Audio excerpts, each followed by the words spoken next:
Big ups to the family members for joining us in the stream as well. And like I said, I appreciate y'all. Big ups to all my Patreon champions, man. Big ups to the Patreon champion. Ramsey Walls, who that to you? Ramsey, I see you, fam.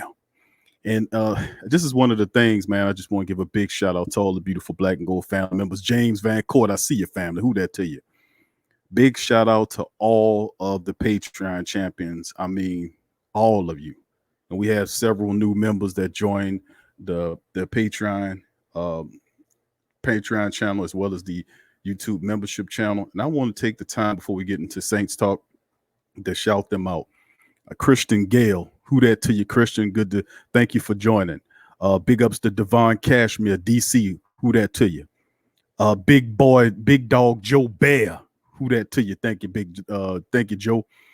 Big ups to Smoke MJ 504 Smoke Dog. Big ups to you.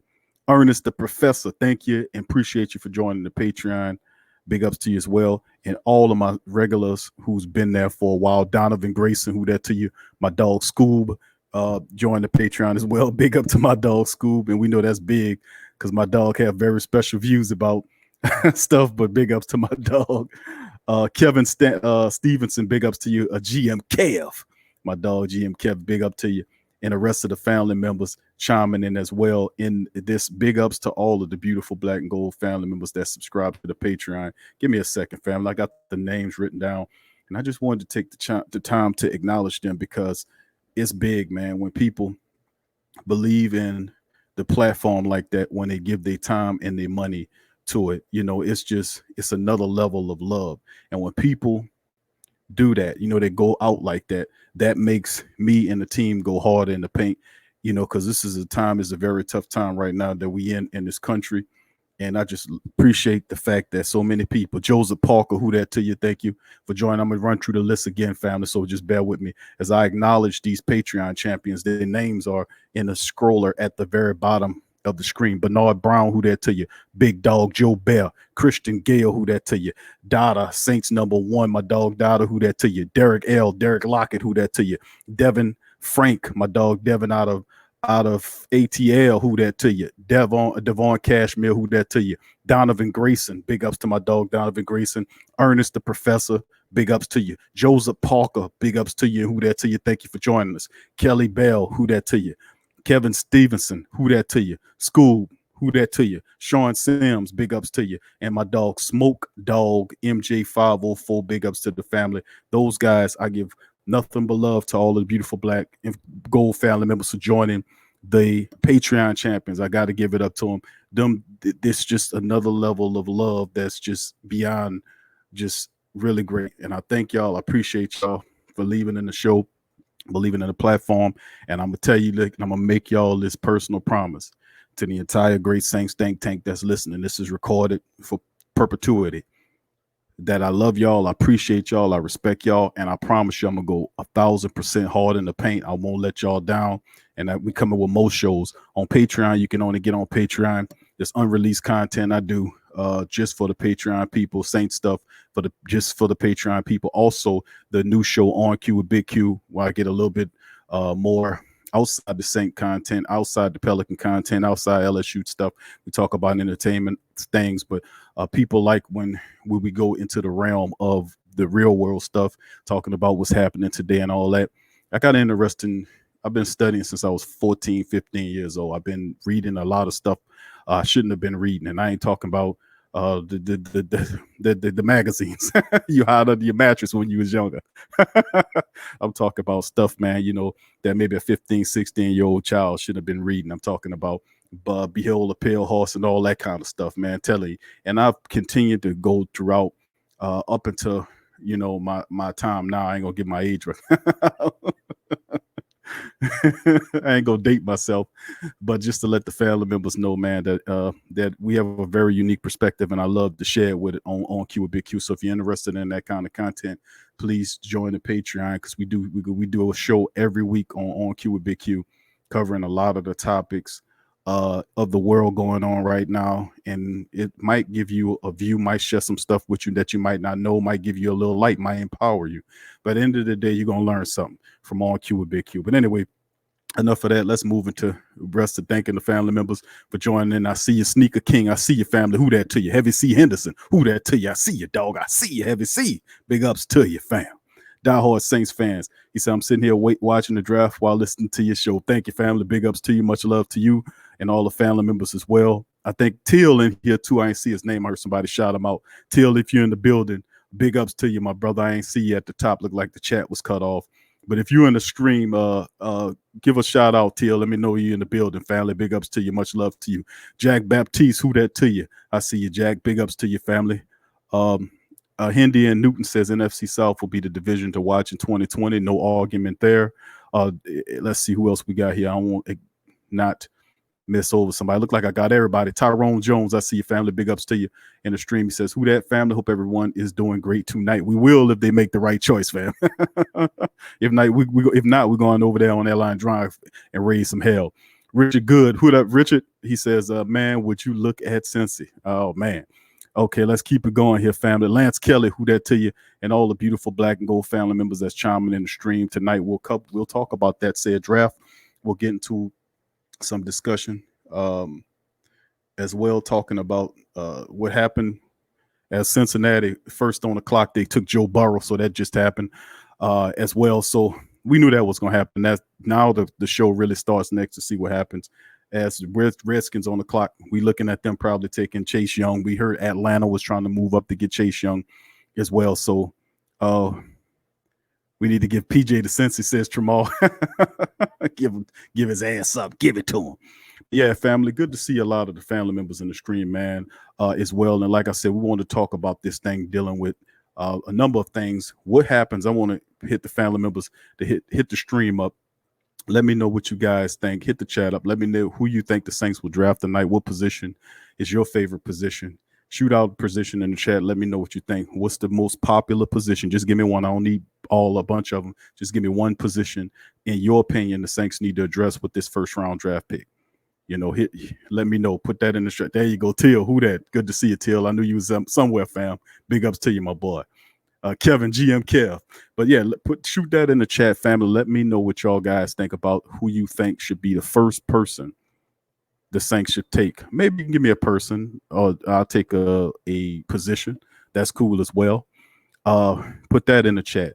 Now, while the draft is rolling down, let me just put this out here about this whole Gronk thing.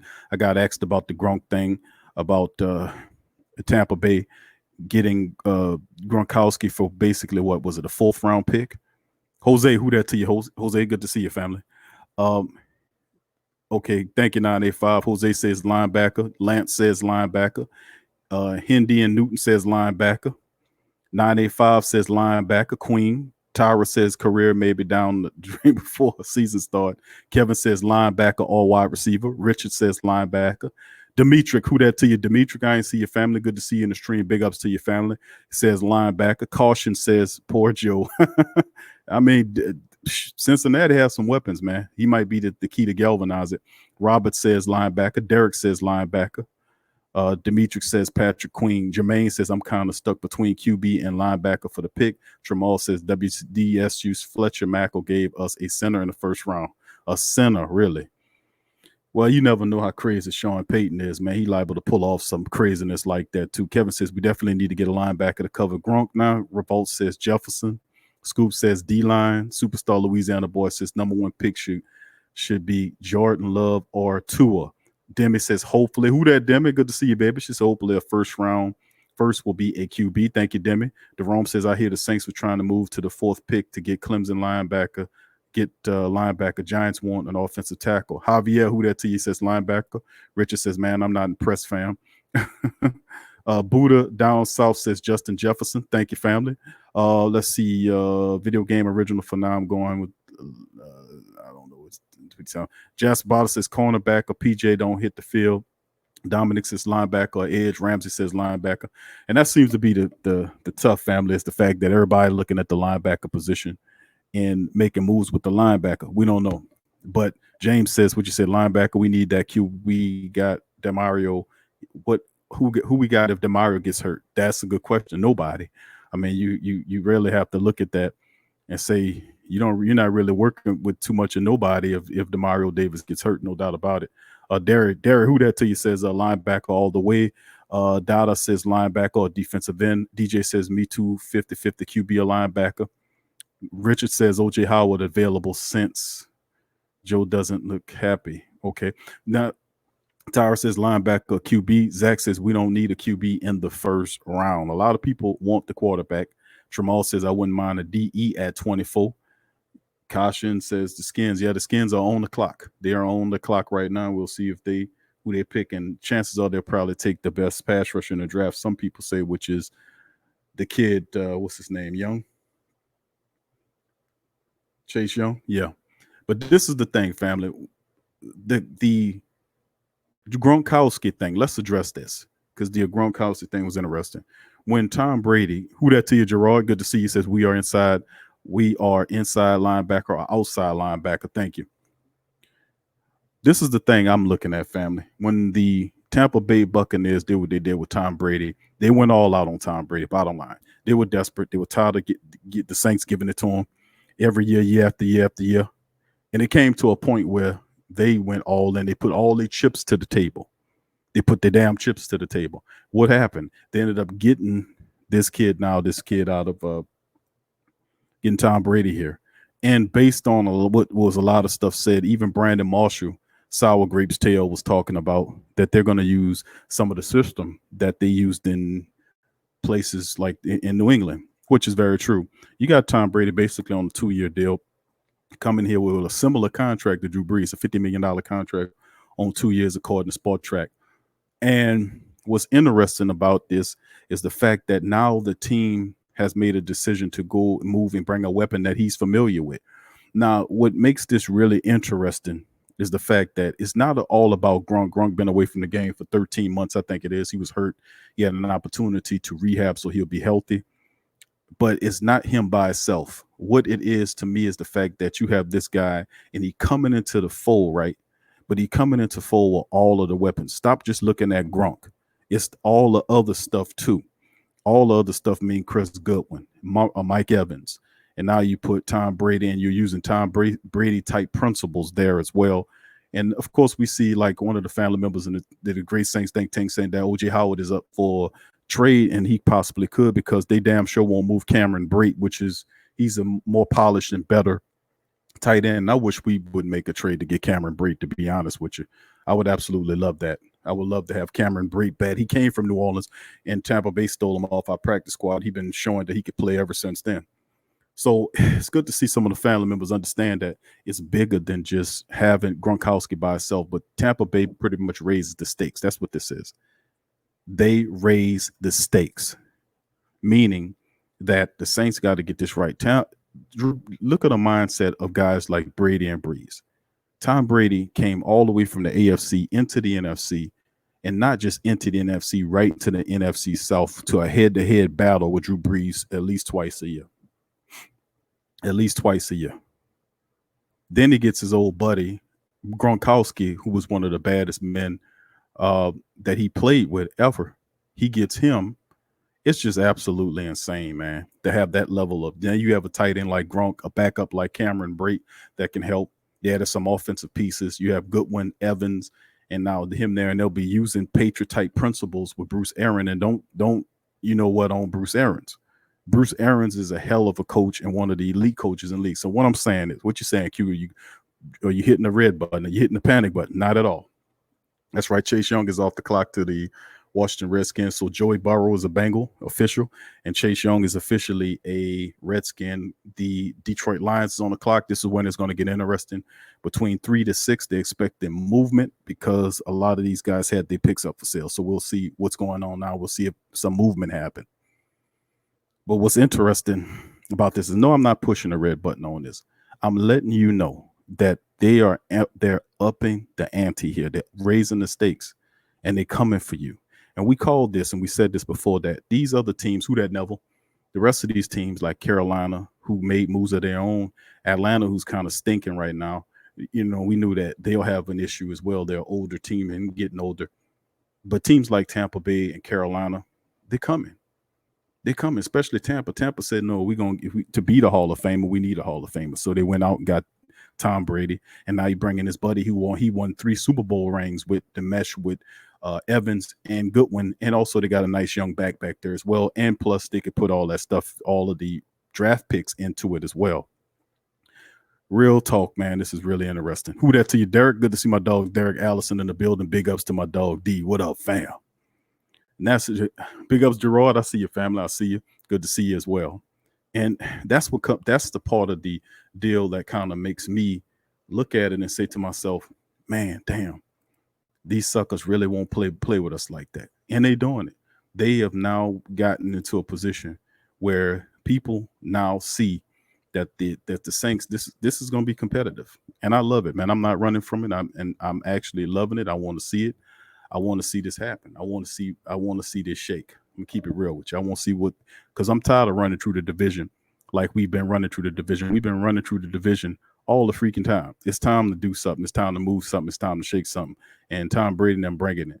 It's a challenge, and they're raising the stakes, and I'm happy to see it. I'm happy to see it, and it's gonna be interesting. But what it does do as well is it forces the Saints to then pay attention.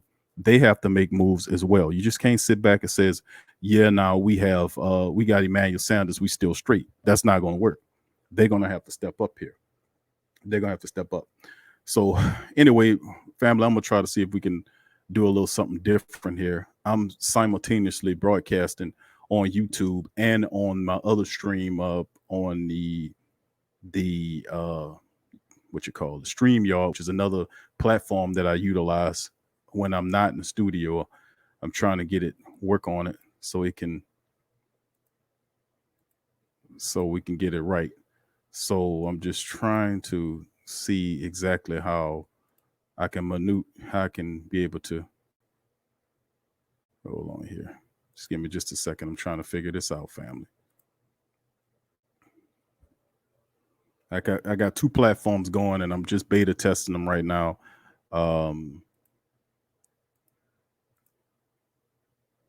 That's pretty much all I'm doing. I got 2 platforms going right here, and I'm simultaneously broadcasting one in the other. So that's all I'm doing right now. I'm trying to see if I can then. Okay, here we go. I'm gonna open up the phone lines, let the family members. Yes, I am GM Kev. Yeah, I'm on StreamYard, fam. I've been beta testing a few platforms, man, but I'm gonna put in the chat. I'm gonna have. Hold on, let me see if I can get somebody to place something in the chat here. Give me just a second, family. Yes, I am GM Kev. You quite the resourceful person, fam. I be trying to do different things, Hold on here. Because I know sooner or later, what might happen with one of these streams if something were to happen with this software I use and then the platform. I have to just, always have a backup plan for stuff. So, okay, Detroit is still on the clock here. Somebody said, cool, we're going to come off the board here. Give me a second, family. I'm going to open up the line so you guys can chime in. I'm going to share a link with you guys momentarily. Give me just a second, and I'll post the link in the stream, and then you guys can hit the link, and we'll maybe can get you on there, get you on the line here. Just give me a second. And we'll try something different here. All right, hold on. Let's see if it went through.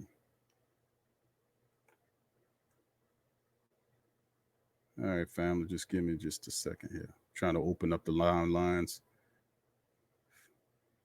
I don't think it went through. Hold on.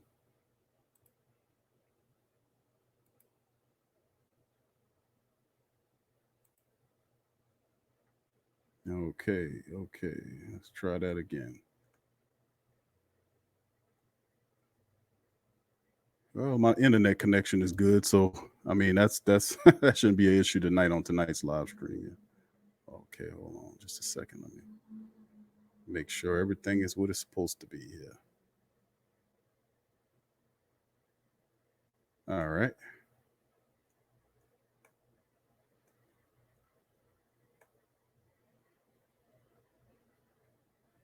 All right, just a second, fam. Let me get this link, copy and paste here, and I shall place it right in the chat. Ramsey, look at Big Q multi. Trying to do something fam. A little something fam. All right, hold on. I'm about to place it in the. Okay, there we go. Now, I don't know if you can try that. You guys can hit that. It'll put you into it, and let's see what happens there. So feel free to hit that link, and I'll see about getting you guys in one at a time to open up the live line here so the family members can be heard. All right, fam. So anybody can do it. Let me see how this will do. So I'm beta testing. So hit the link, family. We just posted that link in there in the section. So hit it and open it, and maybe I can get you in, and then we can get you on there so you can talk about your thoughts on the draft right now. So matter of fact, let's go back to the draft. I'm kind of watching both right now. And Jeff Okudah is off. He's off. He was taken by, so far, Mel Kiper, right? Mel Kiper, right? So far, y'all. He knew the top ones. And this one, the next one, he going to start screwing up on. Always the first 3 or 4 of them, he gets it. Then the rest of them, he just fall through the floor. All right, family. Kevin says, I'll hit you up on StreamYard Q. Okay, good. Scoop says, long as the Great Saints think tank is going strong, they can't go wrong. That's right, fam. Dada says, no weak links, no time for it. First 3 picks were all teammates at one point. Didn't know that. Guess family means something, huh? It pays to know some people. All right, family. All right, I just placed the link, family, in the chat. So hit that up, family. And like I said, man, I've been looking at the Saints moves. We heard some other stuff dealing with Saints bringing defensive back Badamosi back, who was a seldom used player, very big defensive back. I don't see many prospects. Probably mostly they'll use him pretty much as he's just a camp filler, I'm thinking. And the Saints did a lot of that, bringing it back because of the climate that we're dealing with. You know what I mean? The actual climate that we are in right now. Just tried the link. No video for me, bro. Okay. Dada says, listen, I hope. Ernest, who that Ernest? He says, forget offensive line, offense this draft, build a defense that can hold opponents to 28 points or less and average 3.3 force per game, keep the Saints in contention, and give the next QB something to work with. Trail Hatch, who that to you? Let's win the Super Bowl. Let's draft the best player. Special teams guy, 2Q. Okay, I got you, fam. I got you. I feel you. Just tried the link. No video for me, bro. Okay, Scoop says you just tried the link. All right, family. Let me see here.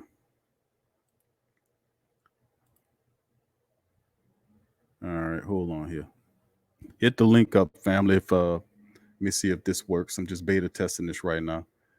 But let me put it back in the chat again so the family members can see it. And that's the StreamYard link. Try to hit that link to get on the show. Let's see here. Let me see. I'm going to try this way. If it doesn't work, then I'll just go back to my regular way of just opening up the phone line so the family members can chime in that way. I'm just beta testing something right now, family. It seemed like a good time to do it during the draft show. And let's see. Dominic says, who number 3 pick? Detroit picked up Okudah, who some say the best cornerback in the draft. He pretty good, though. I got to give it to you. Okudah's actually pretty good. Watch this. He don't get many interceptions, but he knows how to play the game. We'll see if he turns out to be one of those players that you will remember. But definitely Detroit needed some help in that back end. They traded Darius Slay, so they needed some work. The Giants are on the clock right now. We anticipating trades to happen from 3 to maybe 6. The Giants had they pick up for grabs, so there might be a trade somewhere in there. Miami, like this Herbert kid, we'll see if there was big talk or whatnot. And of course, the Chargers pick next, so we'll see what they say. But like I said, a lot of these teams, man, it's just you understand. I said that cute, not Dada. Okay, I got you, fam. Not the professor, just Ernest. Okay, I got you, Ernest. Let's see. Cue the link to the stream work fine. I just don't do video. Oh, okay, I got you. Okay, I got you, family. If anybody in the live stream family they want to talk draft, talk Saints, I got the stream open to call and hit that link right there. That's in the live stream right there. Click the link, that will get you on the show where you can be able to spit your game on the draft. You're thinking what the Saints going to do? Tell me what the Saints going to do. What do you think they should do? Should they move up, snatch a pick so they can then turn around and use it? To make a move. I don't know, man. I think the Saints, man, just people saying linebacker, people saying the Saints need a linebacker. We need a future because if something happened to Demario Davis, we don't have nobody. Alex Anzalone is healthy, and we know when he's healthy, he's productive. But keeping him on the field is one thing. Caden Ellis showed a lot of promise. He played really well. Then he got hurt, lost him for the whole season. Injuries can happen to anyone. Some of the guys that actually are fortunate enough to play long stretches of time, like a Drew or Demario Davis, are fortunate, man. They're very fortunate. But depth is definitely something serious that the linebacker position definitely need. Demario Davis is left on a 1-year contract. Alex Anzalone on a 1-year deal. So is Kiko Alonso. I'm not anticipating too much out of Kiko. Craig Robertson is getting older and slower. And if a linebacker falls to you there, like you have a Pat Queen or a Ken Murray, something tell me those guys are going to be there. But what if Grant Delpit is? It's how these guys have their boards regulated. Gundam, who that to you? Gundam, I see you in the chat. Gunnar said, what up, Q family? Q, you give me a post-draft summary after draft on the Saints. Yes, we're going to do a post summary on it. We're going to cover it. We will cover it. We will break it down, no doubt about it, fam. I'm not going to leave you without that summary. But like I said, we got a link in the chat. If you want to talk on the show and break it, analyze and talk about what you think the Saints should do with their pick, please feel free to hit that link and we'll get you in the show. And if that link don't work, let me know. And then I just turn on the regular phone lines. What I'm basically doing is beta testing a new platform that I'm using simultaneously. I'm using the regular platform and a backup platform. Just testing it out right now for the draft show. Jermaine says they pick Andre Thomas. Not a surprise there. Picking Thomas means they're trying to protect that quarterback up there. And that's not a bad move. Now, this is Miami. They're going to take a quarterback, whether it be Tua or Herbert, we'll see. So no trades right now. No trades thus far. Everybody rolling around just as cool as it is. So you start the draft off by, of course, we knew that Burrow was going to Cincinnati. It's official now. Chase Young, the Redskins got him on the defensive line. Detroit picks up Jeff Okudah. Andrew Thomas, the big offensive tackle from Georgia, he's ended up protecting the young quarterback, Daniel Jones is his name. And now on the clock now is Miami. Might be looking at a quarterback, a Tua Tagovailoa perhaps, or a Herbert. We heard that they like Herbert. We'll see if it's where smoke or fire. Then behind them is the Chargers. The Chargers also could use a quarterback. Which one they'll take, we'll see. But this might be a section where 2 quarterbacks go. So things should get a little bit interesting and more unpredictable moving forward. So we'll see what the Miami Dolphins do, because I heard they like Herbert, but we'll see. Let's see.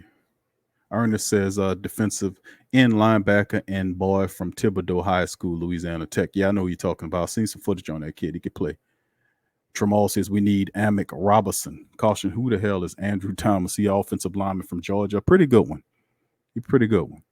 A lot of people had other tackles a little higher than Thomas, but I mean, it's not bad, man. Thomas is not bad, man. He's actually a pretty decent offensive lineman for Jake Fromm them for a couple years over there. He played really well. Big player, and they call them they got this little cute phrase now they're using for offensive linemen that can move. They call them dancing bears. And that's what they call him, a dancing bears, and the bear and the guy, Wilf, and the rest of these guys. They got 2 or 3 of them that actually have pretty good feet. Jose says if we don't get a linebacker, a defensive end would also be a good, because MD gets hurt every year. That's right. Donovan say Panthers will get Simmons. I like Simmons.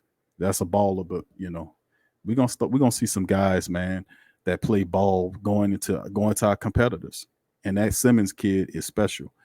and Carolina, because they stink so bad, they end up picking the kid up. They got him again. So we'll see. All right, family. Just to let y'all know, we got the beta testing another platform along with our regular platform. We just put up a link in the stream. This link is for the StreamYard site where you could be able to hit it up, and then you can be able to talk to me directly on StreamYard. Like I said, I'm multitasking, like the family member saying, doing StreamYard and my regular platform at the same time to the family. So please hit the like button, family. If you hadn't already hit the like button, please hit the like button in a live stream so that you can have an opportunity to get on and talk some football on the show. Let's see here. This is another thing, man, that I like to talk about dealing with. You know, you look at some of these guys, like a lot of people. At first, I remember seeing several articles about the Saints looking at Tua Tagovailoa as a person, a guy that they can possibly pick up that could help out the team. I don't know if the Saints really want to move up there to get him. I know for certain that they do love Jordan Love. They really do. And whether or not they decide to keep him to make a move on is beyond me. But we'll have to see is because it's going to be a long night of Saint content to talk about dealing with whether or not the Saints will take a shot at a guy like Jordan Love when so many other teams is right ahead of them for QB. You know what I'm saying? That's looking for QB. Let's see. Also, in other Saint news, family, just to let y'all know about it. Besides the Saints signing Johnson Batamosi, a seldom used defensive back, the man convicted of killing Will Smith wants a new trial due to a Supreme Court ruling. That's unlikely that he'll get that. And that was a very ugly situation, but that's some Saints news that broke. Also about Coach Payton giving plasma in the virus efforts. We heard about that as well. And man, like I said, it's a lot of crazy stuff going on right now. And the fact that Taysom Hill, what's up with Taysom, man? Taysom Hill didn't sign his tender. We don't expect him to sign his tender right now anyway. But damn, you know what I'm saying? Taysom never made that much money before. 4.67 mil. And he's saying he just kind of hanging the wind. Now he could wait a little bit before he signed it, but we'll see how that shakes. But man, Taysom growing some sense there, man. He growing some sense. Jerome said we had a chance to move up. They wanted a tackle. We have three. Ernest says Amick is his name. Jose, if we don't get a linebacker, defensive end, I read that. Derek says if we don't move up, then we need to stay put. Paul says, okay, Paul, who that to your Uncle Paulie? He said, what do you think will be the surprise picks in the 20 at QB, tailbacks in the draft? Will be surprise picks in the top 20 at QB. Not certain, man. Not certain on that, Paul. I think one of the major things that you're looking at when you're dealing with like some of these quarterbacks is hard to kind of pin down what these different GMs like. You know, everybody got their own taste, their own flavor. And, you know, like we heard, Miami likes Herbert, and they're going to take Herbert over Tua. Well, Tua proved that he's healthy, that he actually, some people say he moves better than what he had before he had the surgery. You know, so I mean, the accolades for Tua is something else. This Herbert kid done some things too, but he's not in the league of them. But they like the size, they like these big quarterbacks, and we'll see if the Dolphins take them. But you already have Burrow off there. Tua's going to come off there. Herbert's going to come off there. We don't know exactly where Jordan Love's going to fall, but he should be inside the top 20 as well. Just looking at the fact that the Patriots are there. If the Saints are hoping Love falls to him at that position, we'll be interested to see if he does. But I don't think so, man. I don't think he's going to fall outside, especially when you have New England sitting right ahead of you, and they need a quarterback. So would they take two quarterbacks to Love and with this other kid, Stidham? No doubt about it. So it's kind of weird. And see, Miami picks Tua Tagovailoa. Look at that. See, all the smoke and mirrors about them talking about they like Herbert, and then Mel Kiper talking about they're going to take Herbert over Tua Tagovailoa, and look what they did. They just drafted Tua Tagovailoa. So Miami has Tua as their quarterback.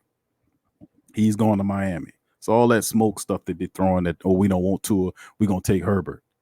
You know, it's just it, and now they take Tua. So now the Chargers are on the clock, so expect the Chargers to take Herbert. They need a quarterback to be the future of the team, and Tyrod Taylor is not the answer. Look for your boy to fall right there to him. Who that to you, Joy and Isabella? Good to see you, Joy, in the building as well. Paul says Miami may take Jordan Love. No, Tua Tagovailoa is the man. Who that to you, Fly Trade Social Media? Good to see you, fam, in the building as well. Let's see. Joy says now they need tackles. Miami pick Q. Herbert might go next. Tramal, yeah, I agree with Tramal.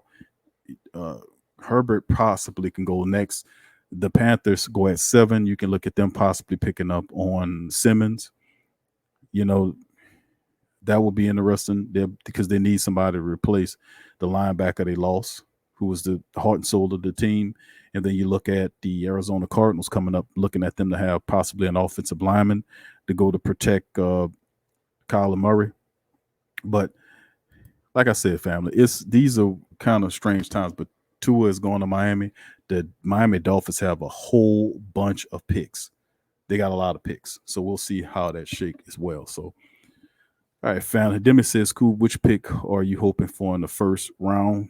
That's a lot of people like who they like. I don't know, man. I just want a defensive end. A lot of people saying, Q, we need linebackers. We need a linebacker. If you put a linebacker in there, I guess he would. It's a spot for him to start on the defense. But, man, I want somebody that's going to bring pressure. I need somebody that's going to sack the quarterback. And all the weapons that your opponents have, you got to be able to get to the quarterback. Because Evans, Goodwin, Gronk, none of them will be any good if Tom Brady is on his back on the ground. He can't throw the ball on the ground. And we got to be able to get to him. So pass rush has always been an issue with me in the Saints. As good as they've gotten, they still are not elite. I want them to be elite pass rushing team because the pass rush masks so many of the problems on defense. If you can get after guys, it masks the flaws in your secondary. It masks some of the things that's happening at the linebacker level. When you're able to pursue and pressure the quarterback, you can make things happen, man, big time. Tramal says Penn State's the models may be there at 24. We'll see how it shakes, man. It really do. They got a lot of stuff going on right now, and we anticipate them to keep going. So, all right, family, let's keep it going here in the chat.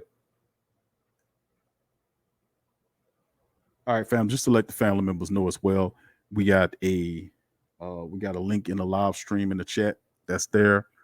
You hit the link and you could be able to talk to me on air and voice your thoughts and opinions on the team and what you think should happen. What are your thought process? What do you think is a good usage of the team's resources? What do you think? Let me know. Let me know what you guys think about that.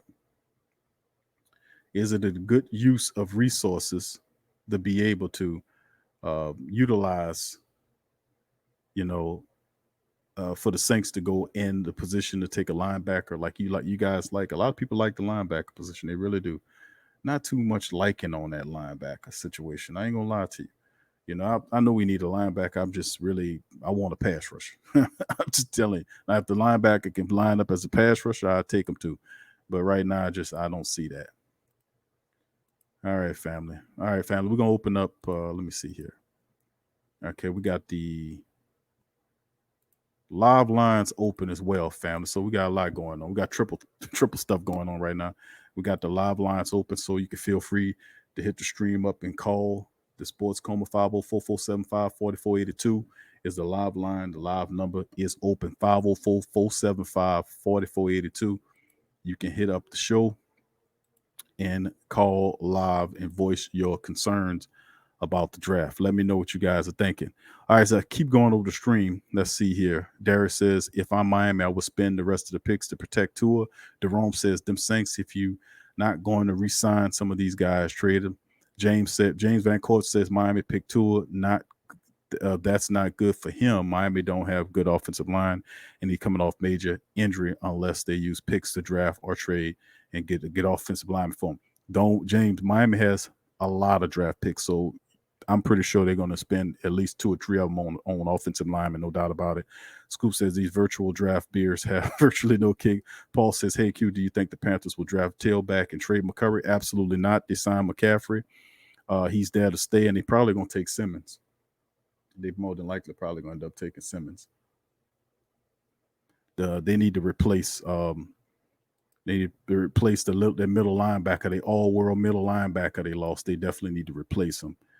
So we'll see how that shake. But no, I don't think so, Paul. I think they'll stay with McCaffrey, and they're going to take the best Simmons there to help that middle of that defense. True Louisiana says the defensive man from Iowa is a beast. Maybe we luck up on him. AJ Espinosa. Yep, I've been talking about him. JT says, surprise, surprise, surprise. Who that to you, JT? Good to see you. Sean said, I haven't been paying attention on, but how deep is defensive end in this draft? It depends, because once you get past Chase Young, yes, AJ Espinosa, you got Gross Models. That's another dude. And this might several other players beneath him. So you're looking at possibly like maybe 5 or 6 guys here. But the real elite pass rushers, you're looking at guys like, and not to mention Clavion Chase and ILSU, who's up there. Some say he's the second best. They're saying AJ Espinosa is the most polished of all of them, despite the fact that you're looking at Chase Young, who's done it. He has 16 sacks in he missed 2 games, so that's just excellent. So he'll be a big help for the Washington Redskins. And pass rush is important, man. Pass rush is important. Sean said, let's see. Heavy C. Henderson says, D-Ray, you ain't lying. 985 says, I think they're going to get a linebacker and use Demario Davis on blitz plays. Tramal says, will Walford get traded in this draft? Who knows? I don't think he will. I don't think you trade Walford here. Why would you trade Walford here? I wouldn't trade him, because you got your line together. This is a line that done so much stuff. They're familiar with each other. They're comfortable with the scheme. Why would you then get rid of them? What would you gain from trading Walford unless you're freeing up cap for something else? I just don't see them doing that this late in the game. But anything's possible, though, fam. We'll have to wait and see. Joey says we need a linebacker fast enough to play safety. Sean says, okay, Sean, Superstar Louisiana Boys Saints might take wide receiver. I'm just saying they could use another one. A couple of them. Joey said, I'm surprised no wide receiver been picked. The Chargers took Herbert, says Scoob. Yep, Herbert. Yep. So 2 quarterbacks go back to back, which the third quarterback on the board now left for them is, of course, Jordan Love. So you got 3 quarterbacks going in 7 picks. 3 quarterbacks going in 7 picks. So some teams that are desperate for Love, they're gonna start jostling right now for moves, because Arizona not going to take a quarterback, and we don't know if the Jaguars are. Are the Jaguars happy with Minshew? They can take Love and make him compete with Minshew. We don't know what they're doing. They're trading everybody, so we never know. They're the wild card in all this. Let's see. Paul says Herbert goes to the Chargers. True Louisiana says Superstar. Hopefully they don't this early. Let's see. Herbert to the Chargers. Yeah. Jose says if we don't pick a QB this year, how many great QBs are next year? Well, there are 2. Trevor Lawrence is probably going to come out as top one, and then of course you have Justin Fields, who's the Ohio State guy. So right now, those are the top 2. There's several other interesting characters, but those are going to be the class of the draft. But for you to get a shot at those guys, you have to stink this year to get a shot at those guys. And I say they got good quarterbacks in this one. So you might see guys move around, or teams move around to jostle for Jordan Love, because this pick, in my opinion, this is going to be Simmons, the kid from Clemson. That's a no-brainer here. JT says, remember what I said, Saints will pick a center or guard if they don't trade up. Why would they take a center or a guard, JT? They already filled the Andrews Pete situation. They re-signed him, gave him a top 3 offensive guard contract. Larry Warford is still penciled at the right guard position, and he'll make a crap load of money, to hurt the team. Why would they go guard or center here when McCoy is in the center? Why would they do that? Explain that to me. Paul says, hey, Q, do you think the Vikings will trade one of their number 1 picks? Possible. It's possible. Depends on who's desperate enough to move up. But if the Saints really serious about Love, and do they really want to move up? What would they move up by getting them? Because you have 3 quarterbacks that came off the board in 7 picks, in 6 picks. So I mean, this is really something. A lot of people thought that you'll have that in 10 picks, but Love could possibly be interesting now. So if Love, you miss Love inside the top 15, do the Saints reach somewhere else? Just saying, man. It's a lot of scenarios here. If Love is gone, we'll get a linebacker, says Superstar Louisiana boy. Thank you, fam. Jerome says you're right. Every time David blitzed, somebody blocked him one-on-one. Joy says Carolina draft got fed up without Joe Burrow on the board. I bet Carolina takes Hurts or Love. We just got Pete and McCoy. Stupid. I don't think they take an offense. I mean, I could be wrong here. I don't think they take a guard here or a center. That's just my opinion. They already have their lines straight. They need help elsewhere. Like people say, linebacker, they could use a guy right there to learn a position. Athletic linebacker, the cornerback position is something that they can look at as well. There's several other places that the teams could go. At this juncture of time, we'll just wait and see. But Sean Payton, if they really want something to happen, they're going to have to move up and make it happen. The only highest quarterback available or left in the draft, according to them, is Jordan Love. Do you move up to get him? That's the question. If you're the Saints, do you move up to get Jordan Love? That's the question. Let me see if I can pull up. I'm pulling up my. Let's see here. All right. Okay, Carolina's pick is in. We'll see who they got. As Arizona's on the clock, we'll see who they got. Dominic says, if we don't get Simmons, Tramal says Love is not a first rounder by some experts. Love is not a first rounder by some experts. Saints never trade back. Paul says, I think the Saints will pick Del Pitt at 24th. That's my call. My mock draft says Del Pitt will be there. We'll see. Sean says Carolina need a wide receiver. They could use a compliment to DJ Moore, no doubt about it. And you get Justin Jefferson there. I mean, and you put him next to DJ Moore. That's interesting, but their defense needs help as well because you spending a lot of money on offense. The defense still needs help. Aaron Campbell says, move up, Sean. Don't make the same mistake. Thank you, Aaron. Appreciate you, fam. Big ups to you for joining the stream. We'll see what's going on here. Carolina's pick is in, but this is our competitors, man. Our competitors are getting better. We have to get better. We have to stay ahead of the curve here. Ramsey says, can Jalen Hurts get some love? I mean, I hope so, man. Jalen Hurts I keep hearing about all the stuff he do wrong, but nobody don't want to talk about the 38 wins he had in college. How is he winning in most of these games? Offense, he led that offense with all that pressure on his back. He went. I don't understand that the foolishness behind Jalen Hurts, man. I don't get that.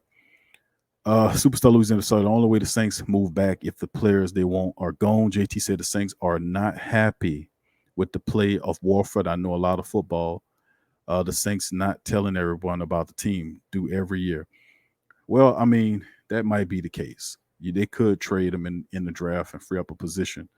That's true. That's true. They really could. We'll see how it shakes. I understand that he was dealing with injuries last year. He's on a 1-year deal left. He's not. I don't think he's in the. Matter of fact, I know he's not in the future for the team. So offensive lineman could be a situation there. But if you take him, why not then move? We'll see how it goes, man. A lot can go on. This just round one. We know the Saints don't have a second round pick, and we'll just see how it goes, man. But they definitely, in my opinion, need more picks. They didn't get any compensatory picks this year. So they're just working with whatever they got. Let's see. Joey says we need Del Pitt. 985 Live says we can get Del Pitt in the second round. Del Pitt, I don't know if he falls to the second round. I know what McKenzie is a guy a lot of people picking Dallas to grab him because they need a safety. But you can't tell me with the Saints, they met with Del Pitt. They know that Del Pitt is a guy that could really help them. He's a safety that they've been looking for. If Grant Del Pitt is there, I promise you the Saints won't pass him up. And something tell me that Jordan Love is not going to be on the board. I'm just going to keep it real with you. Jordan Love is obviously not going to be on the board. We're going to see how it plays, though. We're going to see how it all plays. At this point, a move up now would cost the Saints too much, Big Q. I hear you. I don't know if they got the resources to move up. Like right now, unless they get desperate and dig into next year's draft. You know what I'm saying? That's the thing that really is kind of um, strange in its own right as well. Is that they have to move into next year's draft to make things shake, and we'll see how that shakes out and how that moves as well. So I don't know, man. Y'all have some really good questions, but the Saints have to decide. Okay. So Carolina got Big D Brown. Okay, they got Big D Brown. All right, that makes sense. Okay, they got Big D Brown. Now, what does D Brown do for them? What does Big D Brown do? What does Big D Brown do, fam? You know, Big D Brown, big unstoppable defensive interior lineman. They needed to replace McCoy. He ended up going and look what they got now. So they're building the defensive line. That's not a bad move there. Getting D Brown's not a bad move. So Simmons is still out there. So Jacksonville, where did they go? It's interesting. Now you see Brown gone, and I can applaud that. They building up the defensive line. They need interior pass rush. That guy's a monster. That's not a bad pick to get Brown. That's actually a pretty damn good pick, actually. Pretty good. Look at your competition, family. Throw Cutter Who that to you. I see you throw Cutter Who that, fam. Big ups to you. Javier says Brady and Gronk are two dinosaurs on the brink of extinction. Yeah, you might say that, bro. But at the same time, what you gonna say about Goodwin and Mike Evans? They're not no dinosaurs. And you have access to these freaking dudes. So I mean, it's insane how it's gonna all play out. I'm telling you, family, it's absolutely insane. All right, family, we got two streams going at the same time. If you're in the chat, please hit the. Let me see if I can open up the private chat. I got two of them going right now. This one been going on right now. Big ups to the family members joining on the stream, the stream yard as well. As I got the thumbnail on the regular show, and then the second stream is actually video. So feel free to chat, fam. All right, here we go. Greg CTCs, we need to trade for Simmons. Tyra, who that? Tyra. Henry Sanchez, I see you, fam. Dada says, yo, Q, you on two ways. I see. Beta testing, fam. Beta testing, family. Just beta testing, talking to the family members as well. All right. Good to see you, Tori. Big ups to your family. Good to see you. This is one of the methods that we use, man, on the On Q with Big Q and in the Sports Coma between the week. Good Jill. What up, Good Jill? I see you, fam. But this is two of the different streams, the platforms that we use. You get me? For the two different streams, man, because during the week, I really don't have an ability. Well, I want to be able to have a platform which I can be able to communicate with you visually, as opposed to the audible ways we was doing during the week. So I'm looking to improve upon things. Michael, who that to you? I see you, Michael. Michael Rios, big ups to your family. Greg says, what do you think we should do? I mean, it depends on what school of thought you from, Greg. I mean, CTC. Greg, is that CTC, Cross the Canal, fam? Is that what it stands for, CTC, Cross the Canal? Is that what that is? Am I thinking correctly? Being I'm from New Orleans and from the Ninth Ward, am I right on that? I don't want to assume, so I'm asking. But if I was the general manager, family, I would most certainly move to a position where I would probably end up taking a pass rusher. And I'm saying, why would you take a pass rusher, Q? We need help at linebacker. We need help at defensive back. You need help at wide receiver. I say pass rusher because your pass rush is good, but it's not elite. I want the Saints pass rush to be elite. That's why I would take a pass rusher. Tyra says we need somebody to knock Brady, Maddie, and Teddy out 6 times. See what I'm saying? I agree with you, Tyra. And that's what it come to. We need to be able to get to these people, and you won't be able to get to these people unless you're handling your business severely. I'm saying. So at the end of the day, that's what we're dealing with. That's pretty much what we're dealing with, fam. Is that we have to be able to do that. We have to be able to bring the heat. We still have to do it. Yeah, I heard of it, 985. Yeah, I heard of XSplit Broadcasting. I heard of that. Darius says Simmons and CGI, he could play in the box as safety, but that's Simmons kid, man. Carolina, Arizona get this Simmons kid. That dude, boy, you talking about playmakers. The Cardinals are really putting together something special, man. And they've been stinking it up for the last couple of years, and they finally turning around, man. Okay, good, Greg. Okay, cross the canal, lower 9. I got you, baby. Born and raised over there, baby. Born and raised. But my family moved around a lot, man. But I was straight out the 9, Tennessee Street. Yeah, I don't know if you know what Tennessee Street is. You probably, if you cross the canal, you know what Tennessee Street is. But big ups to your family. But some of these moves are pretty good, man. Getting Simmons, and now you have the next 3 teams on the clock is the Jaguars, and then you're looking at the Cleveland Browns, followed by the Jets. So we'll see exactly how that works, man. It's going to be interesting to say the least, man. It's going to be interesting. But let me see here. Let me see if I can get. All right, hold on here, family. All right. All right, family. We're going to post.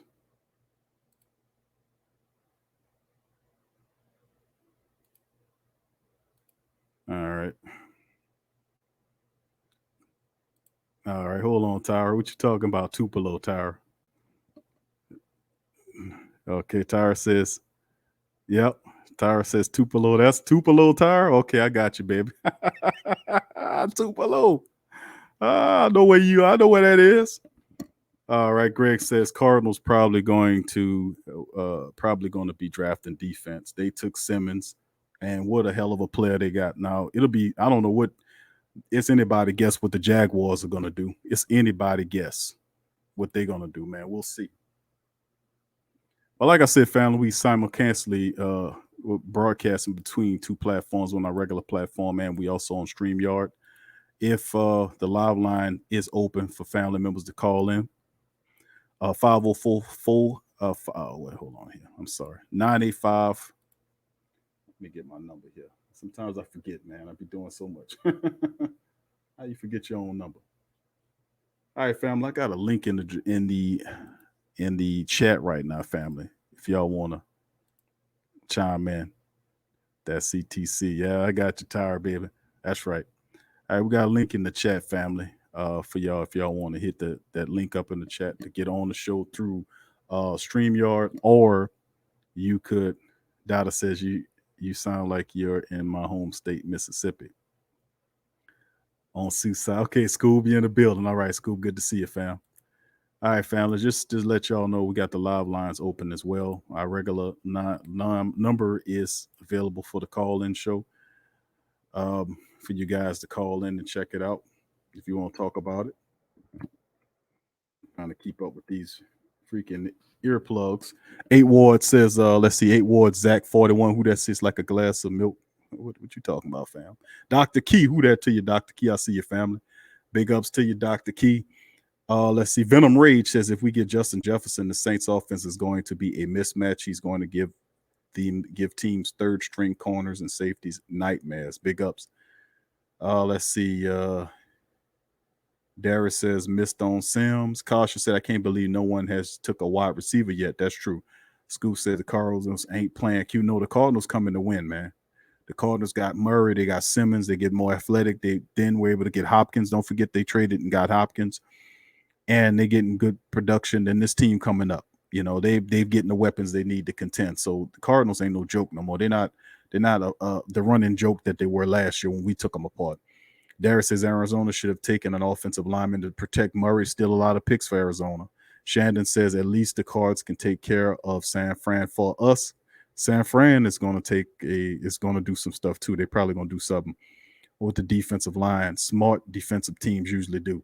Jags need to replace Calais Campbell, says Jamal. Scoop says Simmons. What he said, thick girls in the shot.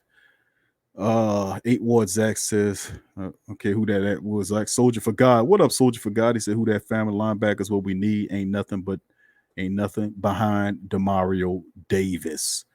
Make a good compelling part on the linebacker, man. Like I said, I can't be mad at people for suggesting a linebacker position. Venom Rage said the Jags might go wide receiver. Demi says, which edge rushers would be available at 24? I still would like Jalen Hurts. Jalen Hurts is going to be there unless somebody pick him up. A lot of people say he's not a first-round quarterback. And, somebody will like him and take him because ain't no other quarterbacks left there high enough to take. So some quarterbacks go higher than what they're supposed to go. Not saying that he's not supposed to be in the first round.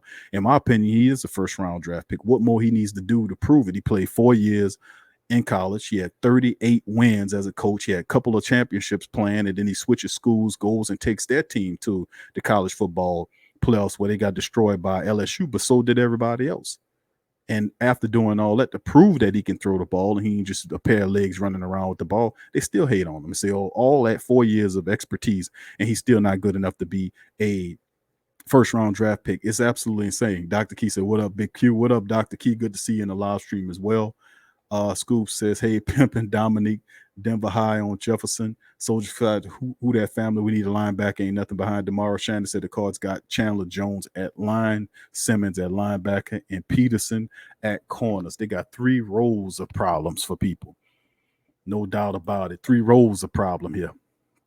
Okay, DLP, big ups to you, DLP. Good to see you, fam. He said, what up, bro? What up, DLP? What's good with it, fam? I see you. My dog Scoob in the building as well. Who that to you? I see you, Scoob. Tori Shepard, I see you, Tori. What up, fam?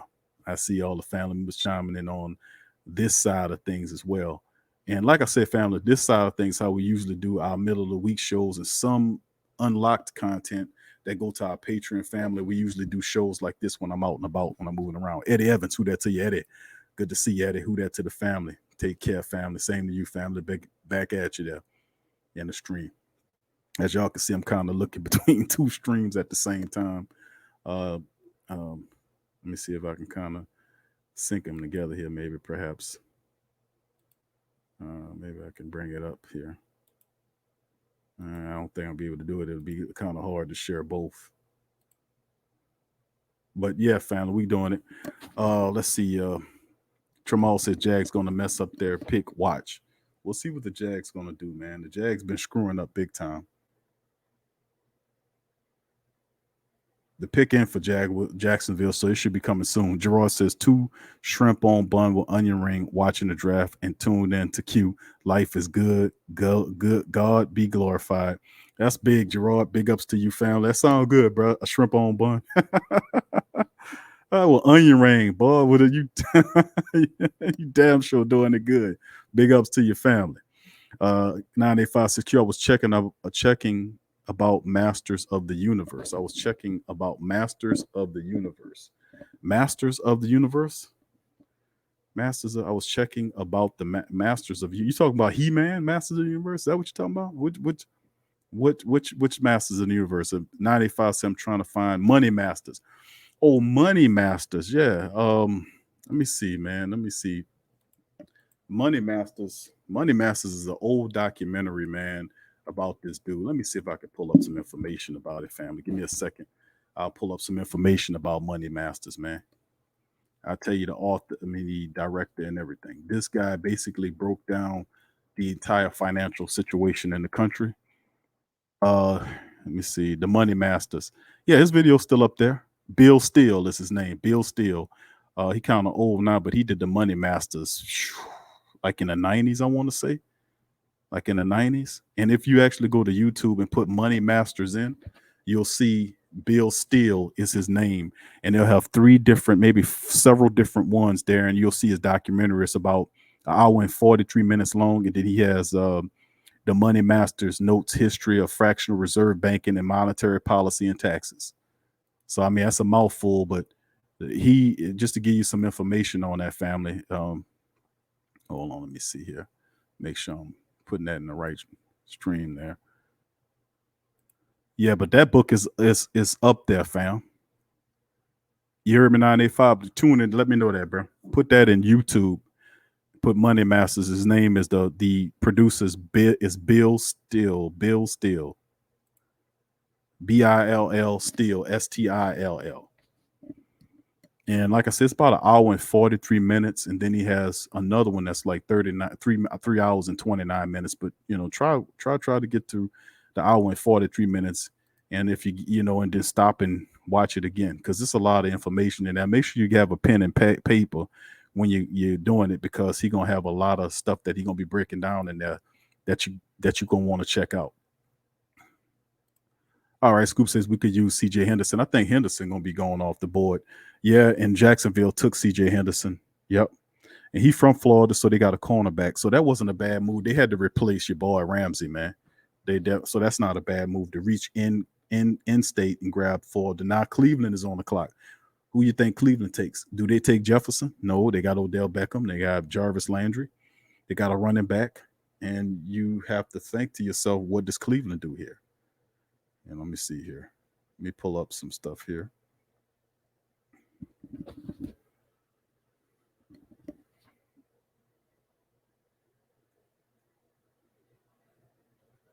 Hold on here. Jerry Jeudy is on the board, so I know they ain't gonna take Jerry Jeudy. Cleveland got to be looking offensive line, either Jedrick Willis or Mekhi Becton. Probably Mekhi Becton. That's what I say.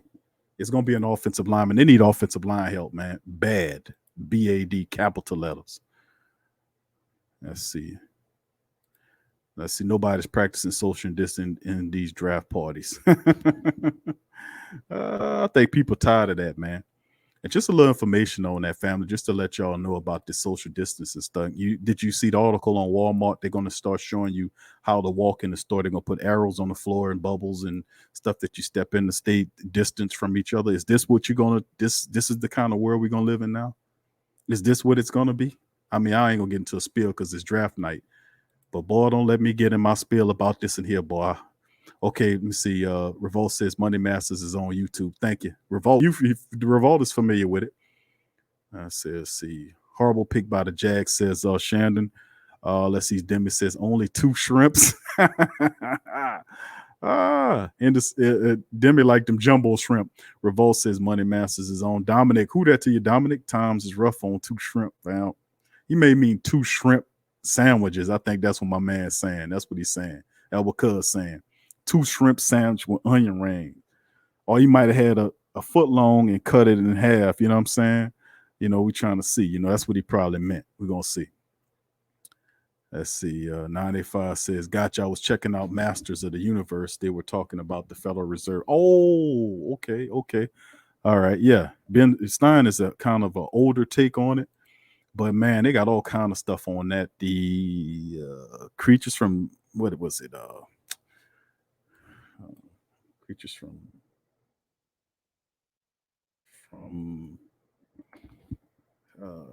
Jekyll.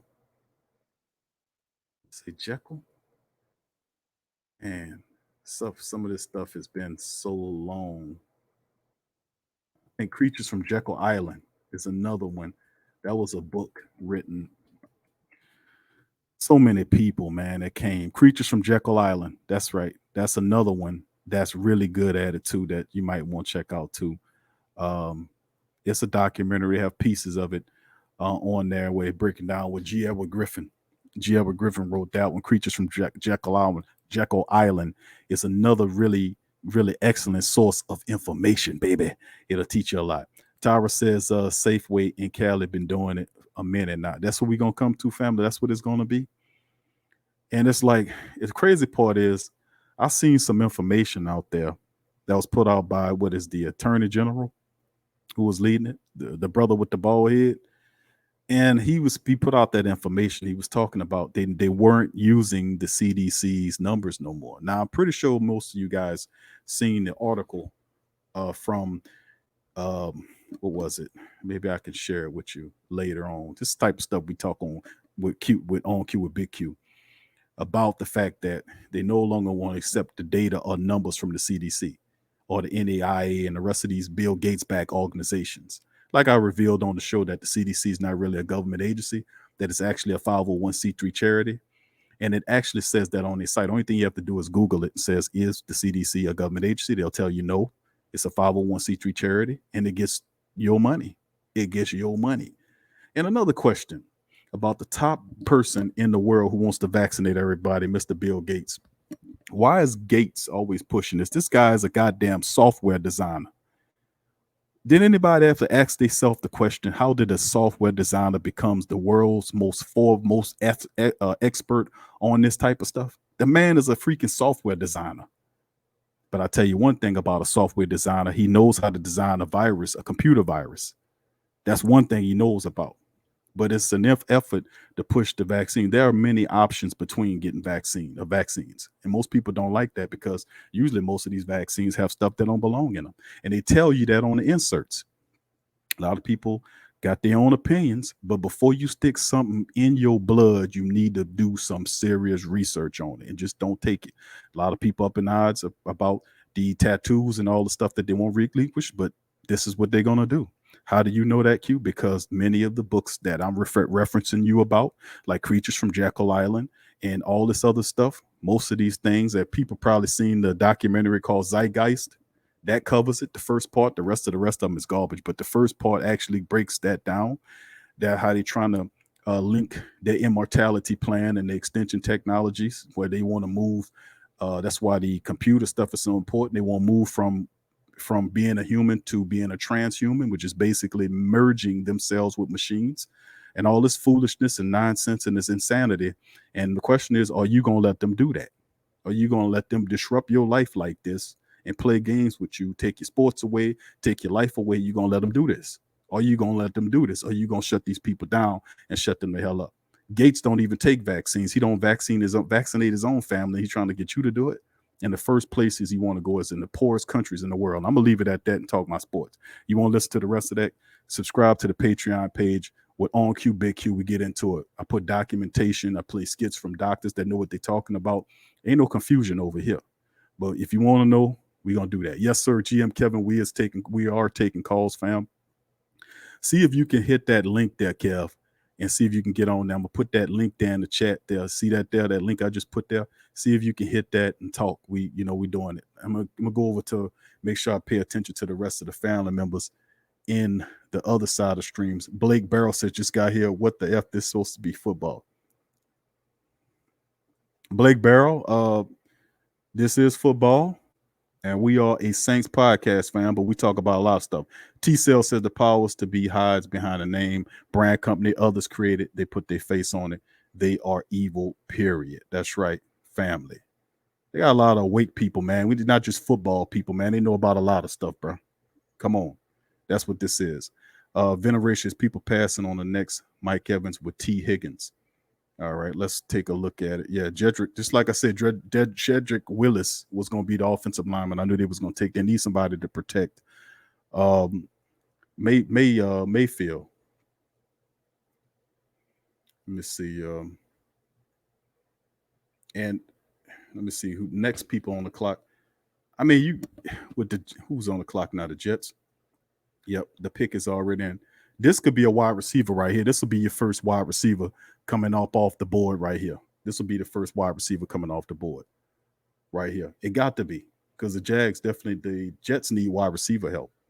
So I wouldn't be surprised if this Jerry Jeudy right here, fam. This more than likely going to be Jerry Jeudy coming off the boards right here. All right. Scoop says, I refuse to wear a mask. The stories in Pierre requiring them. It's coming. But the issue is anybody ever heard of Agenda 21? Or how about Agenda 30? Everybody ain't heard of that? That stuff is public knowledge, man. But we cover that all in it. Bet Ducius. What up, fam? Good to see you, Bet. Big ups to you. Yeah, yep. It's a lot of stuff out there, family. Good to see you, Bet. Big ups to you, fam. I see you, fam. I see you, fam. I see you. Chance Morris, what up? He says, rumors Saints trading up. Who for you think? If the Saints trading up, Henry, what up there, Henry? Big ups, fam. Chance, I don't know. If you're looking at what the Saints doing, man, if they trying to trade up, it has to be for the quarterback. I mean, who else would you look at them getting? Right now I got the best of the available guys list available that's still left here. You think they would move up looking for a wide receiver? It wouldn't be a bad deal to me if they did get Jefferson. It'll set it off. Besides, they only have Emmanuel Sanders for basically 2 years anyway, right? Drew Brees for a year, maybe 2 years. I say 2 years, as long as Brady's in the division. But the Saints have been talking to a lot of defensive linemen too. A lot of defensive linemen. You have CD. Jordan Love would be my pick if you asking rumors about trading up in the sense of how they looking at it. You got to say Jordan Love is the dude that they looking at, right? Because Jordan Love is a guy they've been foaming at the mouth for all this time, and they love him. Okay, Mekhi Becton. Okay, see, I knew it would be an offensive lineman because Becton actually, some people say he was better than Thomas, but you know, it's that SEC. When you come out of the SEC and offensive lineman like that, you're gonna reign over some of these other lesser conference players. And not no disrespect to Mekhi Becton, but he didn't come out the SEC. So I mean, but we see a rest of them. A lot of Raiders are on the clock. No, a lot of people we didn't see a wide receiver go yet, right, fam? This got to be it, right? Would Jerry Jeudy come off of there? But that's so strange, right? The top 10, we already on to the 12th pick in the Raiders, right? The Raiders on the clock now. There was no wide receivers taken in the first 11 picks. Now the Raiders, the 49ers, both of those teams could use wide receivers. You got Tampa Bay at 14, then Denver and Atlanta. Where do the Raiders go? That'll break the wide receiver. They'll get the first one, whether it's Jerry Jeudy or Henry Ruggs, but still in all, the Saints are a dozen picks back. DLP says, big ups DLP says still say they watching for love. Oh yeah, no doubt about it. We know they love. We know they got it. Chance says, IMO got to be for love. Doesn't matter who you draft if you don't have a QB. The Saints definitely got to take this serious. Now they have a lot of other guys that they were looking at in the draft, and sooner or later you got to do the right thing, right, family? You got to say turn around and pick up and say we got to build for the future. Okay, I see you there, family. Good to see you there. I see you, William Musgrove. Who that to you, Will? I see you. Big ups to you, fam. I see you. Big ups to you. Thank you. All right. Derek says, I'm surprised no wide receivers got selected. The Raiders about to break that. Derek says, Big Q, can you post the Patreon information? A couple of the families asking. Okay, family. All right. Patreon information. All right, family. Give me just a second. Let me see if I can put that here. Just give me just a second.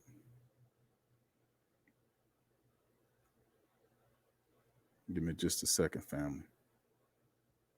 Your boy multitasking. I usually have a little help. This right now, I'm kind of doing a little of everything. When I'm on the road, it's go for what you know. All right, give me just a second, family. I'm gonna post that link for the Patreon momentarily. Just give me just a second here. Be a little patient with your boy. All right, hold on. All right, here.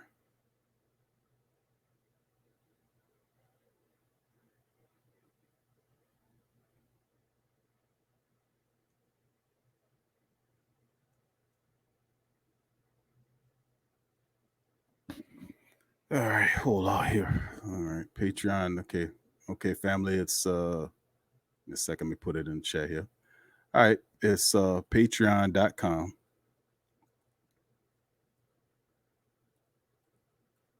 slash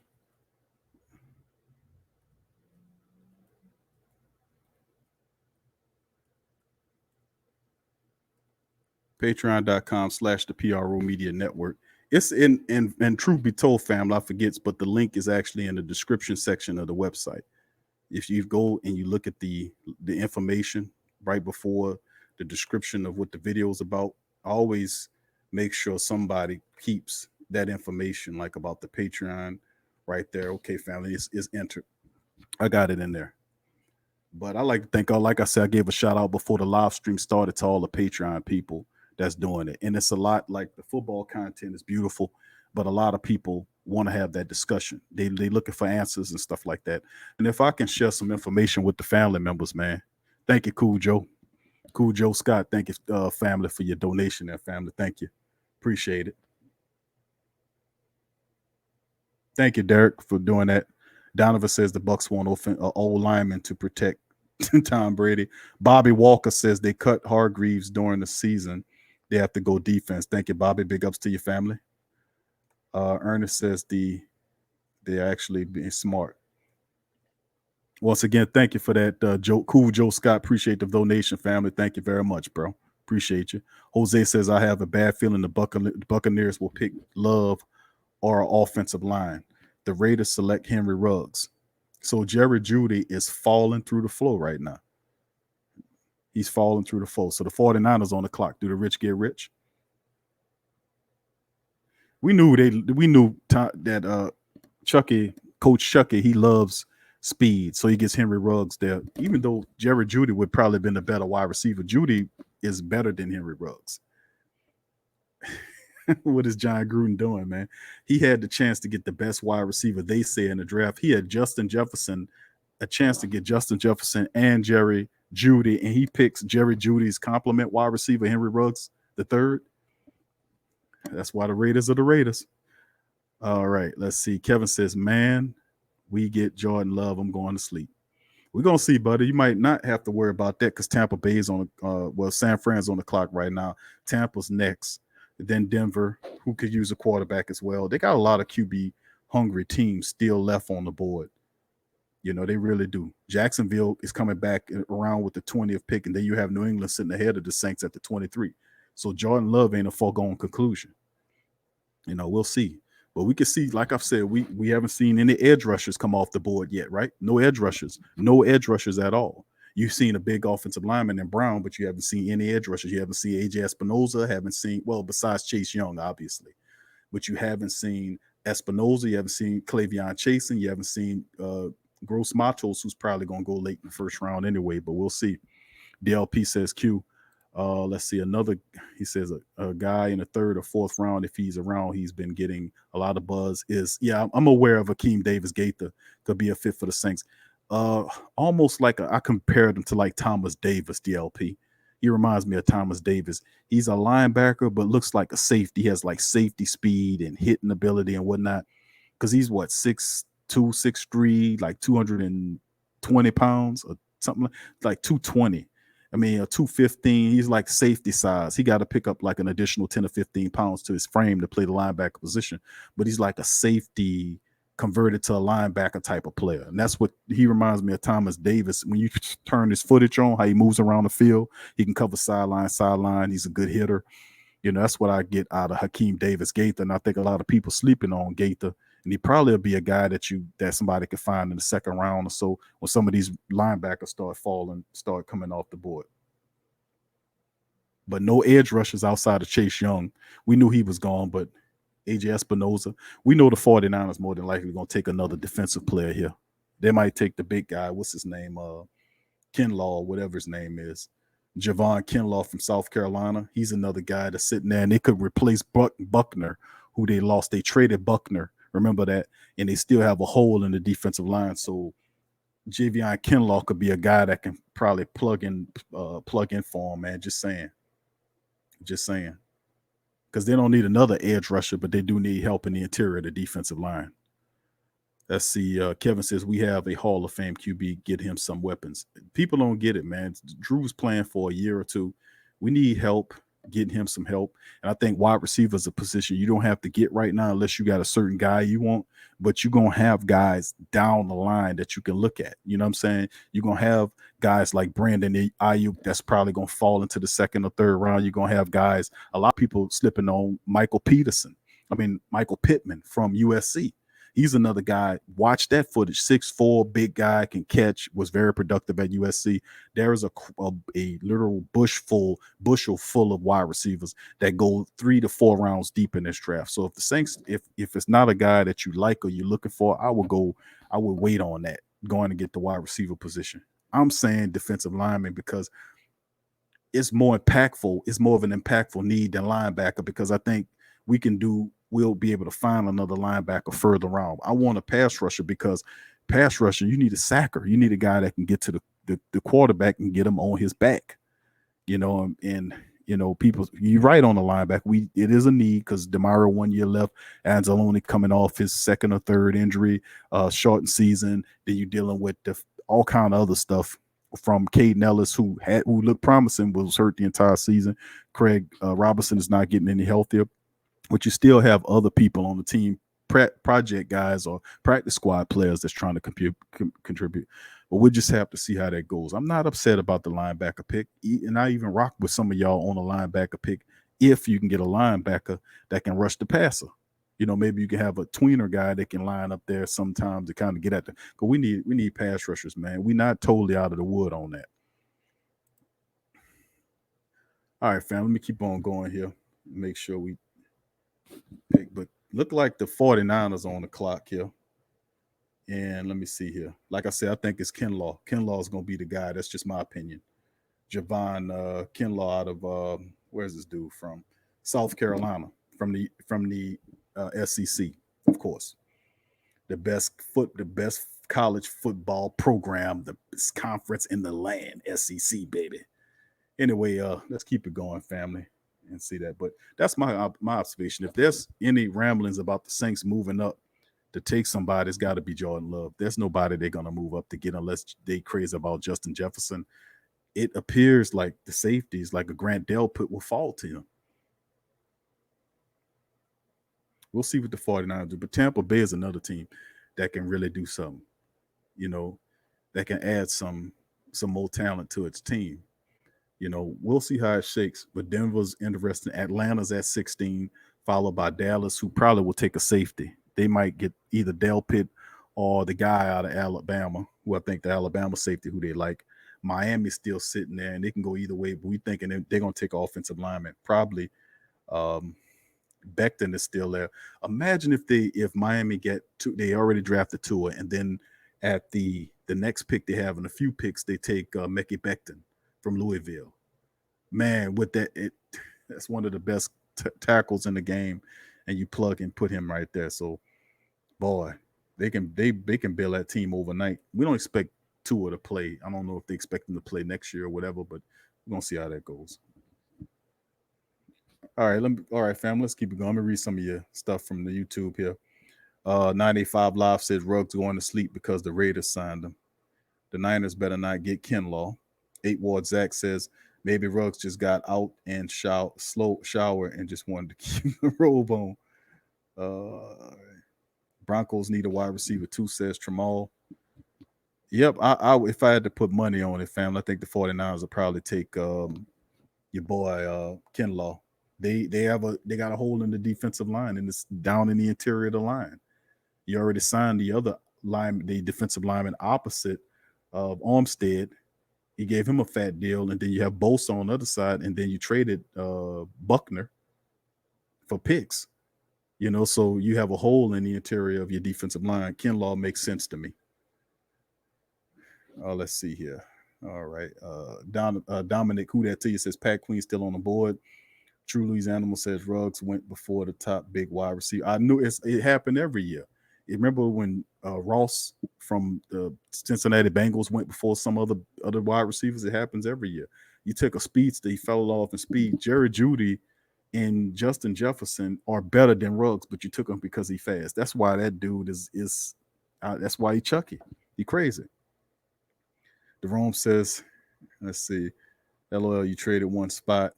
Let's see here. All right. Let's see. Rest of the Jose said Tampa Bay got. Hold on here. Got number 12 and 13. All right, hold on here. Let me take a look. Yeah, we'll see what they're doing. They're on the clock right now. The pick is in for Tampa Bay to see what they're going to do. All right, waiting on them. But Derek says, what you got here, Derek? Derek says we just sitting on the sideline watching Tampa Bay making moves. Hey, D, you made a move, Derek. We made a move. We got Emmanuel Sanders. You got Andrews Pete. You got David Onyemata. You signed back PJ Williams. I know that was the biggest one you redone. You know, it's not. You got Eric. You got Malcolm Jenkins. You got him back. That's an upgrade over Von Bell. Many people think. You get PJ Williams back as a possible safety, perhaps. So it's a lot of stuff. Sub-Zero, who that to your family? Big ups. He said, says, what Sub-Zero says he don't understand the trade. The only thing I know is Jordan Jefferson still sitting up there, man.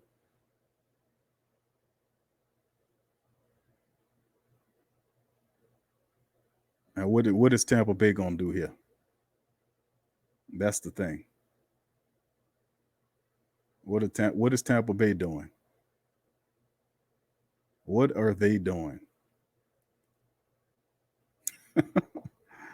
Tampa Bay trying to win it.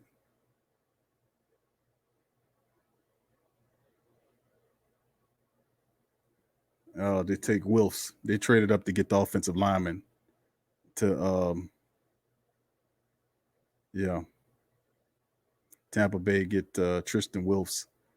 I mean, no, not Tampa. Yeah, Tampa Bay. What is that right? Yes, indeed. Tampa Bay got an offensive lineman, one of the best ones to protect Brady. That's what it's all about, protecting the quarterback. That is a big one right there because Wilfs is considered one of the top people out there, and they ended up signing him to protect Tom Brady. So you see what I'm saying? They are getting the line ready, so you can't touch this man. You can't touch him. And then the Saints gonna move up to take a quarterback. They're not gonna play until next year. What about this year? We're gonna forfeit this year. We need edge rushers. We need people that's gonna get pressure on the quarterback. They know that this man can't move back there. They know he can. He has a tight end that he trusts and love. And it's not the fact that he's been out of football. That's not the point. The point is you add him with Evans and Goodwin, and you have a collection of talent in which he's never seen that stacked offense before. You put an offensive line in front of them to give them time, and they already have a decent running back there. You know, you give Tom Brady time back there, he will do what Drew Brees do to you. He will moiter you. He will moiter you. That's what it is. They're going all in. That's right, D. All in for him. To get Wilfs is big, man. You see what I'm saying? And people keep talking about linebacker family. Listen, I get the linebacker. I get the offensive line. Barely. I don't really get the unless you trade somebody. Wide receiver, you kind of stave that off because you got Sanders. You can there's a deep pool talent level where you can wait on it into the third round or so. But right now in the first round, what is your most imperative need? What is the most imperative need? And it's not really linebacker because the Saints can field the linebackers they have and still show and represent. We talking about depth in terms of the future when you look at linebackers. But the most pressing need, you got to get to Tom Brady. You've got to get to Tom Brady, man. Not only him, but Bridgewater and anybody else. The Saints got to elevate that pass rush. Is not good enough, in my opinion. It's not Super Bowl elite yet. And it showed you in the only thing you have to do is take a look at the Minnesota Vikings game when the Saints couldn't get any pressure on Kirk Cousins. Nothing, not at all. That's why my mind is. My mind flashed back to that game where we fold. Where was the pass rush? If the pass rush was there, then we could have actually have done something. DLP says linebacker, you can get these guys in the third and fourth round. I agree. Linebacker, you can get in the third round. In the fourth round, wide receiver, you can get in third, fourth round. If you want a quarterback, I understand that part in terms of for the future. Unless you get a Jalen Hurt type of dude, which you can actually use him this year because you will employ him similar to like how they would do a Taysom Hill. Not as but he can do similar things. They're comparing Jalen Hurts to Dak Prescott. That's what a lot of people compares him to Taysom Hill. I say no, he can actually throw the ball. Not saying Taysom can't throw the ball, but this guy's a fantastic passer. He can wing it. He's a difficult person to prep for in the game. But pass rusher, man, you might get like a prospect or a situational guy that can help you. You got to work on them, but we're gonna see, man. We're gonna see. We're gonna see what's going on. Kevin says San Fran about to get a wide receiver. Jerry Judy's there. They could use one. They definitely could use a wide receiver. The cupboards are bare as far as that concerned. Sub-Zero says, I agree, Q. Thank you. Scoop says they need one Kev. Kev says data facts. GM Kev said they're about to get a wide receiver. We'll see. Jerry Judy's on the clock, man. And if I have to look at needs for the 49ers, yeah. Actually, they do need a wide receiver, but I wouldn't take a wide receiver there. Even if Jerry Judy's sitting there, I wouldn't take a wide receiver. I would take my defensive lineman. And watch how the 49ers, if I'm thinking correctly, the 49ers looking at their defense first. Because really, what really worked for them was defense and running game. That's how they got to the Super Bowl last year. That the three-headed running back attack It wasn't even Garoppolo throwing the ball around, in their play. They can, it was the running game and the defense that got them to the Super Bowl last year. You think the 49ers are going to forgave building that defense up just to get a wide receiver for Garoppolo to throw to? Mm-mm. This guy is a defensive, even though he's an offensive minded guy, he knows where his bread's buttered on the defensive side of the game. Tyra says, hold on here. Tyra says, I want that money. Brady on his back. LOL. LSU that would. Tyra, something else. Gross Matos and Espinoza will be there. It's definitely something Saints have to look at hard. Saints need to trade back in the first or the early second round. Wouldn't be a bad idea to do. And they can be able to address some moves. They can get some help there. Maybe a pass rusher, and you trade back. You're using some of that next year draft capital to build a team for right now. Can absorb some of the things that's going on with the team this year. Pass rusher.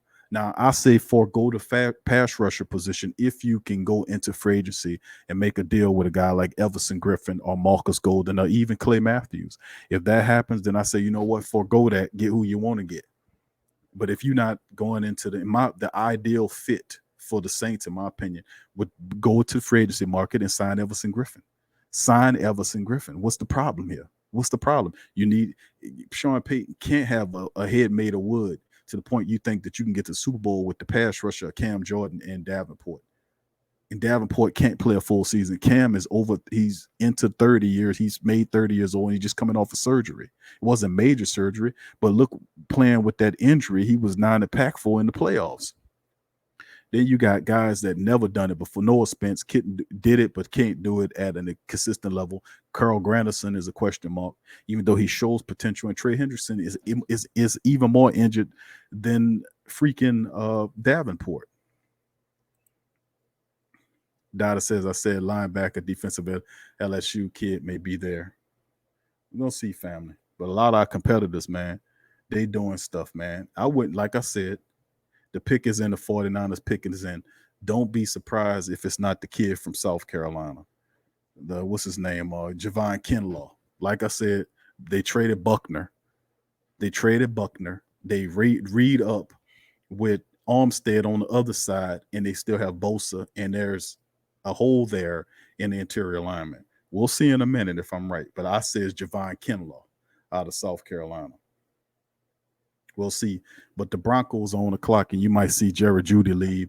Or this could be a place where Jordan Love gets picked. Now, they got Drew Lock there. I don't know how serious they are about Drew Lock, but they can use everything. They can use everything. Use a wide receiver. They can use some help on the offensive line. They can use some help in the secondary.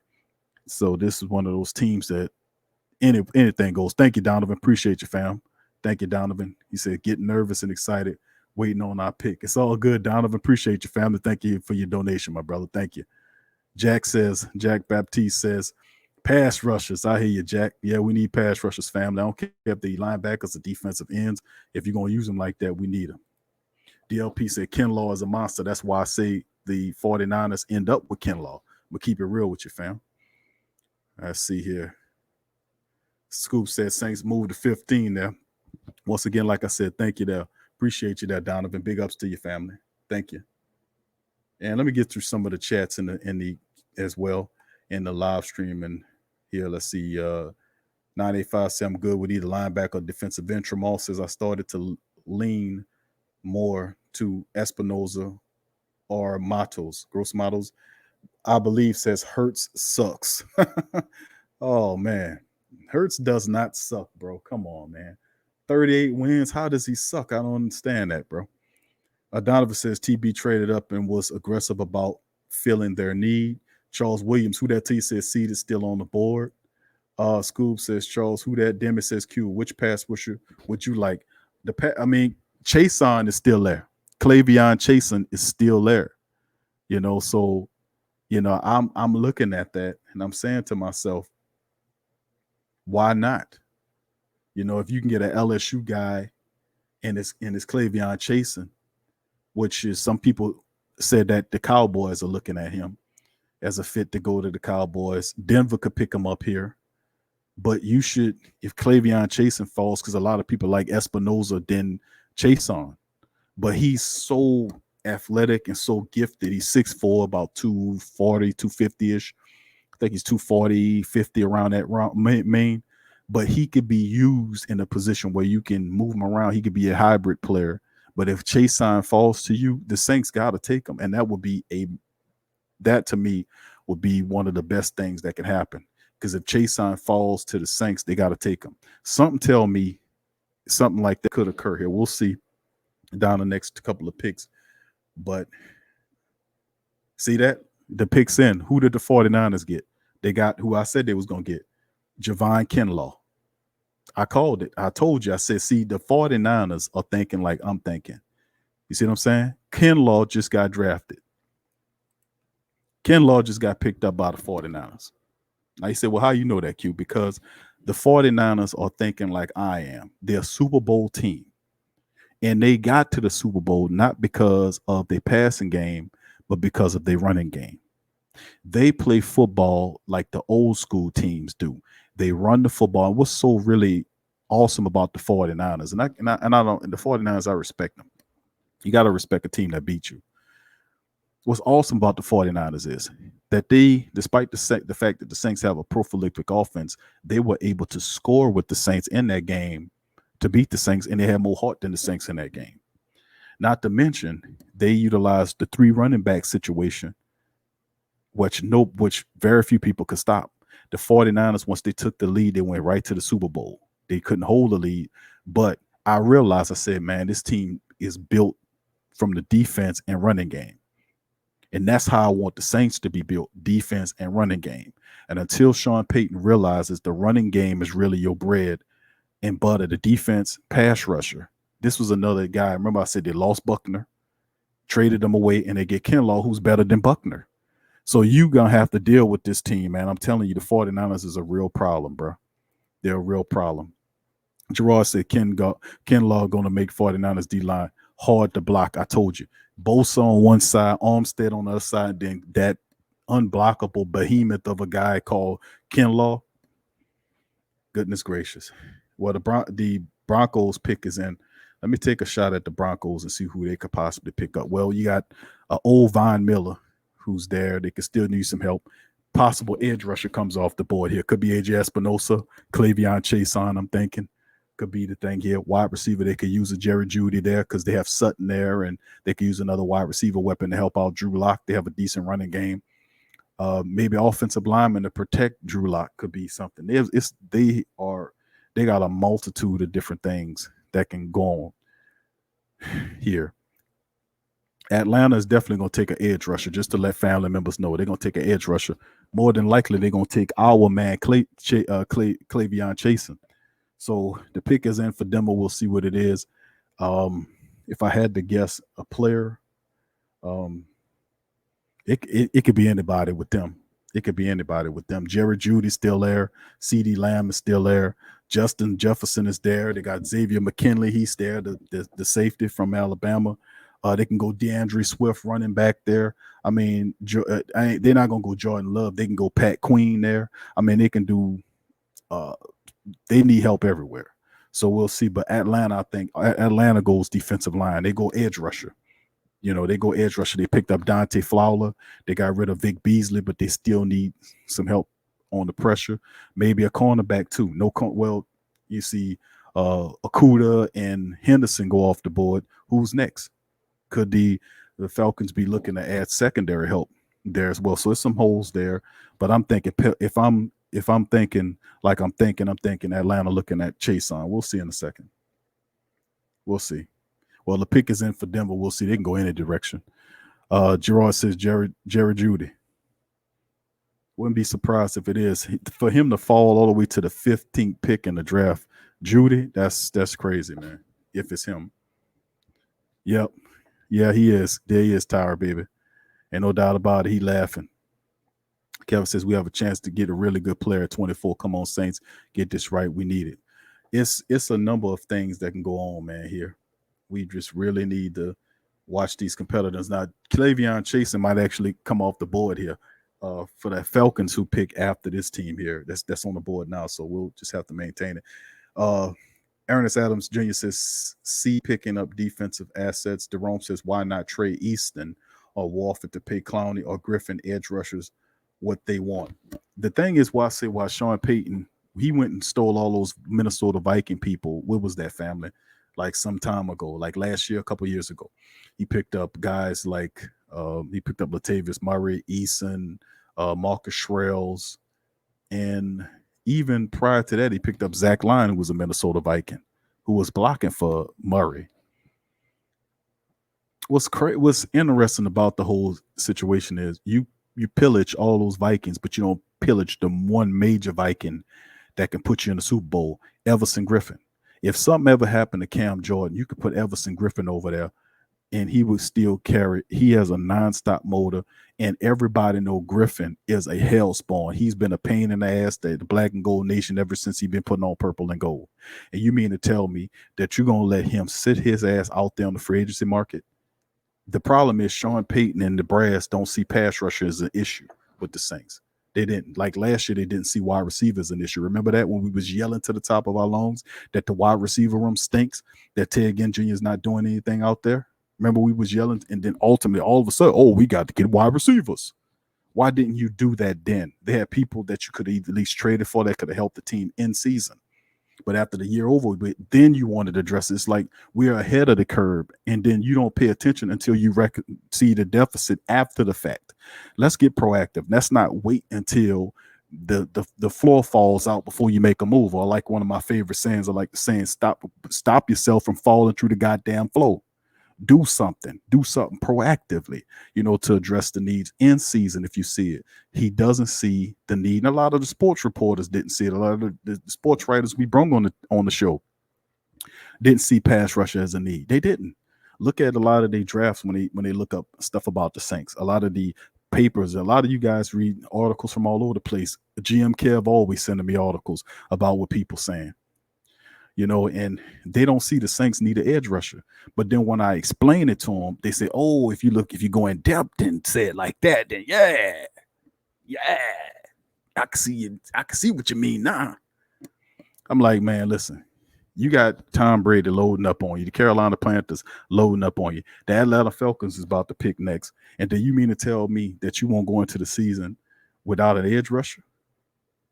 I mean, get your quarterback, but get Griffin. Sign Everson Griffin. Get Griffin on the team, man. 2-year deal, whatever you got to do. You got to take money from Warford to do it, rework his deal, get that money to Griffin. Give him a 2-year deal, with an option for a third, however you're going to do it. Get him in the building because we need his production opposite of Cam. He'll be the best defensive lineman ever lined up opposite of Cam. You move Davenport to the third situational pass rusher because, in my opinion, he ain't ready to start. I'm gonna just keep it real with you. He ain't ready to start. He still need help with a lot of his fundamentals in terms of working and getting better moves for his size. He's cat quick, but fun is not about just the quickness. You got to put the fundamentals and everything together, and he lacking a lot of that. He gets around there, you get around there too late, and he need a little bit of work. So why you can still keep him there? He still got a lot of time to learn from the situational role, which is pretty much what he playing right now. Being that he hurt all the time. Everson Griffin would then extend his life, and it'd be another person he can learn from to become a better pass rusher in the league. Then you doing something when you do something like that. Then people will set up and take notice. Then Tampa Bay can go and get freaking Randy Moss out of retirement if they want. They won't make a hill of beans if you getting to the quarterback before he throw the ball. Then you can have 5-star talent all along there, man. If the quarterback is on his back, he can't throw the ball, is all I'm saying. Who that to your elite goods? Trail says the Falcons might take LSU cornerback Fulton. That's an interesting call, too. Eagles need cornerback help, too, says Tramal. Bobby Walker says Falcons draft whoever the Saints need. Yeah, they just won't piss the Saints off. Tramal says Peyton can overcome all those teams if he coached like he's supposed to. Stop being too cute, hurting himself. And a lot of family members agree with me about the fact that a lot of family members basically agree with me about what happened with Brandon Marshall. People was pissed off about Brandon Marshall, and you heard the show. If you heard my take on it, but Brandon Marshall was right about Sean Payton. He says Sean Payton hurts his team. Sean Payton hurts his team. He said that. He put those collection of words together, and I said he's absolutely right. You talking about black and gold bleeding here. Sean Payton hurt his team. How many? And I said that unpopularly to a lot of people got turned off because they so far up Sean Payton's, you know what, they can't see the light. Everything my coach do is you ain't never supposed to be, you got to have some disagreement with somebody, man. Come on now. I'm not saying you're going to agree with everything I say 100%, but at least let me present to you my argument so you can see where I'm coming from. And at least hopefully I do a good job of explaining my takes and not just be spitting out a bunch of nonsense that said Q don't know what he's talking about. I would then lay my case out to you and say, listen, I hear you on the linebackers, I hear you on the cornerbacks, I hear you with the wide receivers, I hear you with the quarterback. But listen to this, edge rusher. Why? Because you have all these guys, these teams coming from you, and your pass rush is not good enough. Look what happened last year in Minnesota. You could not get to Kirk Cousins, who's known to be a quarterback failure.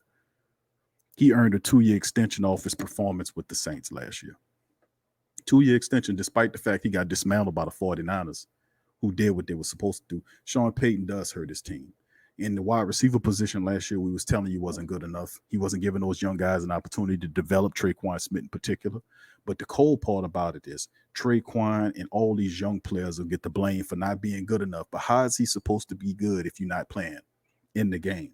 You get really good in the game. You could be a practice star, a practice squad all-star. You can be doing all the stuff in practice all you want, but you don't really develop unless you're in the game. And how is he supposed to get in the game if Sean Payton don't put him in the game? How does that go? But if he fails, he'll get every bit of the blame, and Sean Payton won't get none of that. It won't get none of the blame, even though the coach is the one that's responsible for helping these guys succeed. That's the cold part about it. Most people look at it like that. I don't view it such. I say Sean Payton, and I said that last year. I said Sean Payton is at fault for why Traquan Smith is not developing, because he kept guys like Ted Ginn Jr. in his way. He knew he wasn't going to re-sign Ted Ginn Jr. He knew Ted Ginn Jr. numbers was astronomically going down, that he was dropping passes, that he wasn't stopping to come back to the ball. I know you was fast and the ball was falling before you, but you didn't make any effort to come back to the football to at least bat it down to try to make plays on it. A couple of plays he threw to Ted Ginn Jr., he would drop it, he alligator armed it. You've seen all that happen, but still let Ted Ginn play that entire season last year. You didn't pull him out of the game, even though you threatened after that performance against the Falcons and the Rams that changes was going to happen. No changes happened. You still kept the same personnel in there. That's why a lot of what he does is a joke, and that he does hurt the team. People don't want to hear that. And if you don't like it, man, that's you. That's you. You deal with the foolishness. But I come with the proof and I come with the facts. I don't just not come up here and land-base Sean Payton. But Sean Payton, the reason why, and people say, Q, he got us a Super Bowl. He the reason why you're not going to get no Super Bowls. Because when he won that Super Bowl, he was running a balanced attack, and he was using his team the way he was supposed to. But now that people put smoke up his ass and told him he was great, his head done blew up so big you can't tell him nothing now. And that mentality will stop him from getting even more Super Bowls. So really, even if you was a stacked pile this team with talent, it all comes down to him getting out of the team way and running the ball, seeing players struggling and making adjustments. If you see Drew struggling, give him the running the game. Give him the running game to help him. Give him the running game to help him. But don't let him stand out there and fall through the floor is what I'm saying. It's just simple stuff, man. Watch your team. Be a head coach and not the offensive coordinator. And people get upset when I say, well, Sean Payton, he ain't the head coach, he's the offensive coordinator, because he don't command nothing. When has he had an opportunity to watch the rest of his team? Between calling plays? No, man. No. You're offensive coordinator, Sean Payton. Let that other man call the game and be a head coach. That way you can know that your wide receiver core was stinking up the place last year, not named Mike Thomas or Deontay Harris. You will know how to use those 3 running backs like you're supposed to, borrow from what the 49ers do, and build your defensive line and edge rushers. I mean, I'm going to leave it alone because fam will be like, okay, I just hit you with the truth, fam. It's just what it is to stake my case. Okay, Caution said the Falcons took A.J. Terrell. They took a cornerback. Okay, thank you, fam. Let's see. Scoob says, Leo, who that?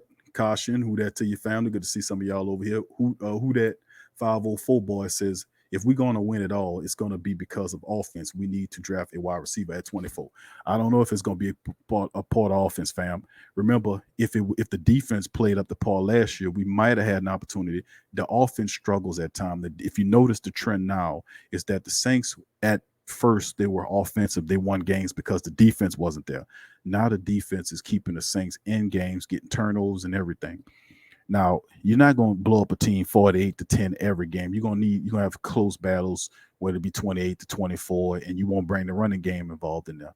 So even if you got a wide receiver at the 24 position, you're still going to have a balanced attack to be able to incorporate some of those guys in the position, because the wide receiver rely on somebody else doing their job correctly. The offensive lineman got a block for the quarterback to find, and then he has to go through his progressions to find the right wide receiver. So is a very needy position. I want an impactful position with that first round draft pick.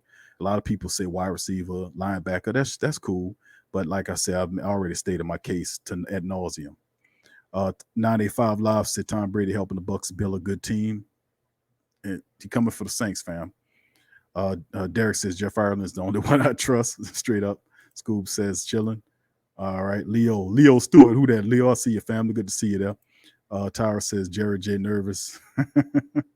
Leo says, what's up, Derek? Big ups to you, Leo. Good to see your family in the building as well. Okay. So the last 3 picks, family. Javon Kinlaw for the 49ers gets their defensive line. Denver goes wide receiver with Jerry Jeudy. And Atlanta says we need help in the secondary with A.J. Terrell out of Clemson, which is actually a pretty good move. Terrell is pretty good. He's pretty decent. So right now, Dallas is on the clock. What do you guys think Dallas is going to do? Dallas looking at Clavion Chasen, perhaps Grant Delpit, perhaps the kid out of Alabama, the safety. Maybe I know not wide receiver, not offensive lineman, despite the fact that I think Travis Fredrickson retired. So center might be somebody to look at. That might be a thing either. Cornerback, I think it might be cornerback, but with Clemens off there, Fulton could be a good call. So you might be right on that, family. Good call on Fulton. Could be for Dallas. They could use some secondary help, but it might be safety help. They could use somebody in the back of that defense to help out too. We'll see. They're one of those teams that can pick up anybody. We know when Miami come back on the board, they're going to take an offensive lineman. We know that for a fact. Then Las Vegas comes back. Who knows what they're going to do? Edge rusher, perhaps, help in the secondary. We'll see. Jacksonville, Philadelphia, and the Saints, a few picks away, family. So hang in there. All right, let's take a look. Who's left on the big board here? Let's see here. The rest of the guys. CD Lamb is the best. According to some left, Justin Jefferson is still on the board here, family. Xavier McKinney, the safety from Alabama. DeAndre Swift, the running back from Georgia. He's there. Clavion Chasen is still up there. Jordan Love is there. Pat Queen is there. Ezra Cleveland, the offensive lineman from Boise State, might be the guy that Miami gets. He might be the next one to come off the board there. He probably is. They're looking for a lineman. Or either Ross Blaylock. No, Ross. No, not Ross. Probably Ezra Cleveland. Brandon Ayuk is there. Ken Murray, J.K. Dobbins, Clyde Edwards-Helaire. I heard seeing mock drafts had the Cowboys picking up Clyde Edwards-Helaire. So we'll see how that's going. Mike said, L95 Live says Mike T gonna eat Terrell lunch. We're gonna do something, man. We need to bring that running game in there. All right, get a wide receiver. Wide receiver be interesting call too, fam. Demi says A.J. Terrell looks like Lattimore. Metalhead, who that Metalhead? Good to see you, family. Charles, who that to you? Says Jerry Jones watching from his quarantine yacht. Yeah, Jerry's something else. Scoob says wrong. Let's see. Ernest says even the Falcons are tightening up their defense. The Saints got a lot to prove, man. I'm telling you. Demi says Dallas as Mike McCarthy as head coach. Wow. Yep. Mike McCarthy could be looking to build more of his offense around. I know Fredericks, what's his name? Trevor Fredrickson. Whatever his name is, the offensive lineman for the Cowboys. I think the all-pro center retired on him like last month, I think it was. He retired on him. I don't know, family, on that one now. That's the interesting part. They might go offensive line, but something telling me they might take a Tiger, might be Clavion Chasen or Fulton. These one of the teams that can go in any direction, you know what I mean? Trailhead, I really want CD Lamb. Okay, Cowboys picking. Yep, they got Lamb. So the Cowboys went offensive line. Well, they went wide receiver. That's interesting there, man. So they gave Dak Prescott another weapon opposite of Amari Cooper. That ain't bad because you still have the wide receiver. What's his name? The speedster, but he mostly a slot guy. Damn. And you know the Dolphins gonna take an offensive lineman here. That's gonna be probably Ezra Cleveland from Boise State. And then you have 1, 2, 3, 4, 5, 6 picks to the Saints get on the board. What's cool about this family is that Grant Delpit is still on the clock, is still on the board. All the Tigers are still on the board, except for Joy B. All the Tigers, Clavion Chasen is still there. Grant Delpit's still there. Fulton is still there. Pat Queen is still there. All the top LSU Tigers, not named Joey Burrow, is on the clock. Any other teams, only one team left that's looking at a quarterback, in my opinion. I think Minnesota takes Justin Jefferson. I think Jefferson gets took by either the Eagles or the Vikings. I don't think he makes it to us. But if Delpit is there for the Saints, remember my mock draft, the last one I did, I said, y'all, if Delpit is there, what do you do? Gallup. Thank you, Gerard. Big ups to you, fam. Muffin Man says Derek Smith. Randall Cobb. All right. Yeah. What you good? Don't jinx it, bro. Don't jinx it. I got you, fam. All right. I won't jinx it, fam. Let's see. Let's keep it moving, family. But interesting, man. But listen, I'm gonna get to the point of the show, family. I'm gonna see if I can get the lines open here, family, for y'all to tune in. Tramal says Q, do the Saints get love now? Still, it depends. I'm looking at the rest of the teams, and Jacksonville, which is a couple of picks away. Do they get love? Do they believe in Gardner Minshew? Do they still believe in him? If not, then Love could be a guy that they go to.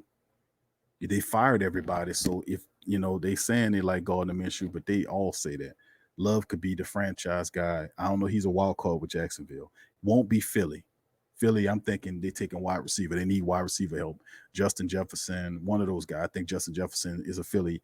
Minnesota could be looking at a edge rusher to replace Everson Griffin. That could be AJ Espinosa, which I heard they high on AJ Espinosa. It could be our guy Clavion Chasen. It's interesting pieces here. And the only other QB team ahead of the Saints for Love is the New England Patriots. Do the Patriots take Love at that position? Do they like Love that much? We know the Saints do, but we have to see if we can maintain that. And see, Chad says, hope so, Muffin. Saints take Chase on. Bear, what up, Bear? He said the Saints better realize the season is not business as usual. Our defense is too complacent. We have become comfortable with just having a better than average team. Thank you, Bear. Appreciate you, fam. Thank you for that. Let's see. Chad says Jacksonville Ravens may take Queen. Yep, that's a point. But man, they got a lot of great talent on the board, man. A lot of LSU guys still sitting up there. The Dolphins, to me, gonna take on offensive lineman. That's really no brain work right there. They need to protect that quarterback.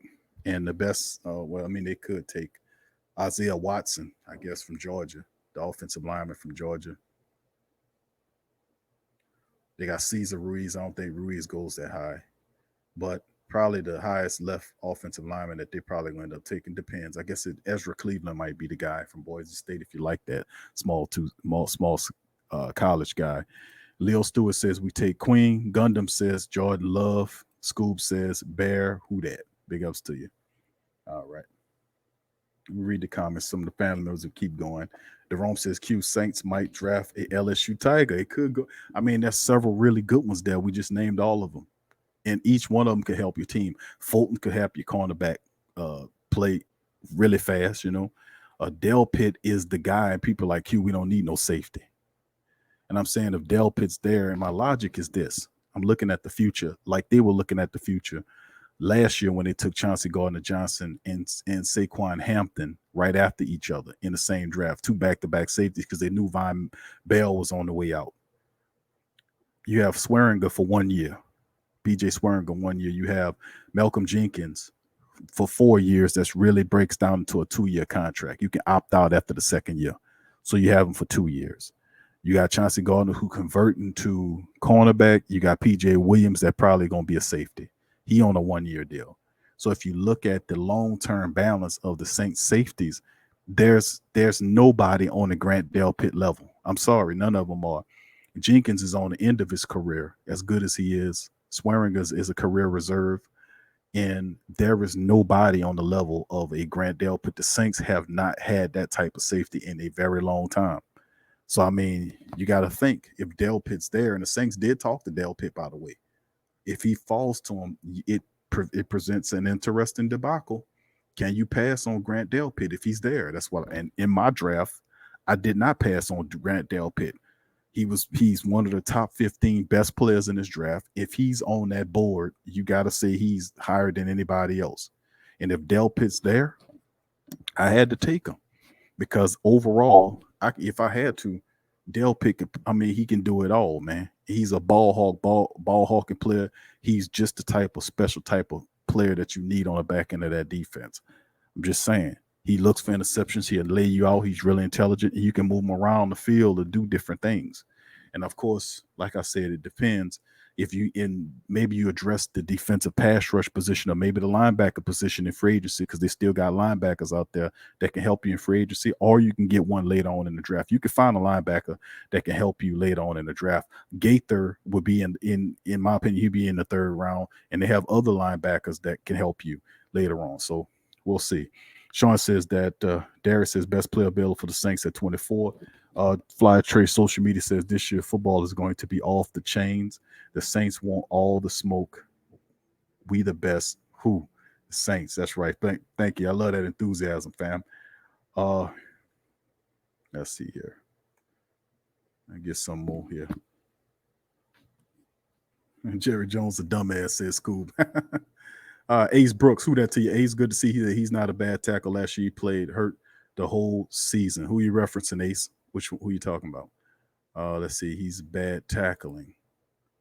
He's bad tackling, but takes the ball away. Grant Delpit is similar to Chargers Derwin James. That's a good comparison, by the way. People looking at this year, you need to go back and look at Delpit's tape last year as well, because he was playing mostly hurt during this season, to be honest with you. You know, but look at Grant Delpit's tape this year and next year. Who that to you? Good to see you there, family. Steve Wynn, what up, Steve? How you doing, fam? Good to see you, Steve. He says busy. Been busy. Good to see you, Steve. Big ups to you. Austin Jackson says Gerard Stevens. The Dolphins get Austin Jackson. Okay. All right, there you go. Austin Jackson. Austin Jackson, really? From USC, huh? That's an interesting pickup. I still leave a few people. So, okay, the Raiders on the clock now. And then the Saints are, what, 1, 2, 3, 4, 5, 6, 7 picks away, perhaps? 1, 3, 4, 6 picks away. Saints will be making it, man. We don't have to speculate anymore. All right, family. Let me see here. Give me a second, fam. Let me see if I can open up the line here so the family members can chime in here and be able to speak their message of what they think is going to happen. I'm going to open up the line for the family members to call in and let the family members kind of spit their game on this thing. I want to hear what y'all got to say about it in the chat and on the live line. Give me just a second. Let me open up the live line. I'm doing 2 things here at the same damn time. Y'all give me a chance here. Y'all just give me a minute. I got 2 streams going at the same time. I'm talking on one thing, doing another, beta testing on another. Y'all just have to be patient with me. All right, hold on here. Talk about other people's team, family. That's how you know a man love football. He talking about somebody else's team. Okay, 504-475-4482. School, GM Kev, rest of the family, my moderators. Drop that in the chat for the family members. The live line call for the family members, 504-475-4482. 504-475-4482. 504-475-4482. Okay, hold on, family. If whoever drops something, and give a big credit to the family members. Cheryl. Hey, Cheryl, who that to you? Cheryl, good to see you, baby. Cheryl, thank you for your donation, family. Appreciate you. And much love to you, Cheryl. Hope you're well. 504-475-4482, family live line. For my moderators, please drop that in the chat for the rest of the family members to be able to chime in. Sean C. Patriot's going to take Love Watch. Yeah, it's a big. I don't see them doing anything else unless they take Justin Jefferson. That's the thing. Once again, thank you, Cheryl. Thank you for your donation, baby. Appreciate you. Thank you, Sean. Appreciate that. 504-475-4482. Thank you, Scoop. That is the live line. The live line is open, family. So if y'all want to chime in or questions, concerns in the chats, I'm trying to do my best to get stay on top of y'all questions. Like I said, I'm monitoring 2 different platforms at the same time. So I got StreamYard on one thing and then the other platform on other things. So be patient. If I miss you, I'm kind of reading from a little bit of everybody. Appreciate you, family. Thank you there. Appreciate you, Cheryl, for what you do. And the live line for the family members to chime in, 504-475-4482. 504-475-4482. Live line is open. So it's now your chance to speak to the Great Saints Think Tank. Speak out. Let me know how you guys feel about the Saints draft here. Who do you guys think the Saints should draft? What are you feeling? Now it's getting close now. It's getting close. We're about 5 picks away, man. And the draft is rolling. It is definitely rolling right now. Let's see here. Jerome says if Jefferson, Murray, Queen, Love don't get picked when the Saints come, they might trade back. If Love is gone, and it just appears like the Saints are not moving, they're going to stand pat, and they're not making any moves right now. They're going to stick it out. They're not moving a damn well. Now, forward, that is. Now, they still have picks left here to look at. Now, the Raiders pick is in. Now, let's guess what the Raiders pick might be. What would the Raiders pick up? I say they got a wide receiver already. I say edge rusher. I'm going to go out on a limb and say edge rusher. If I be surprised, it might be a quarterback. John Gruden is crazy enough to take Love. We'll see what it is. This might shake up some stuff here.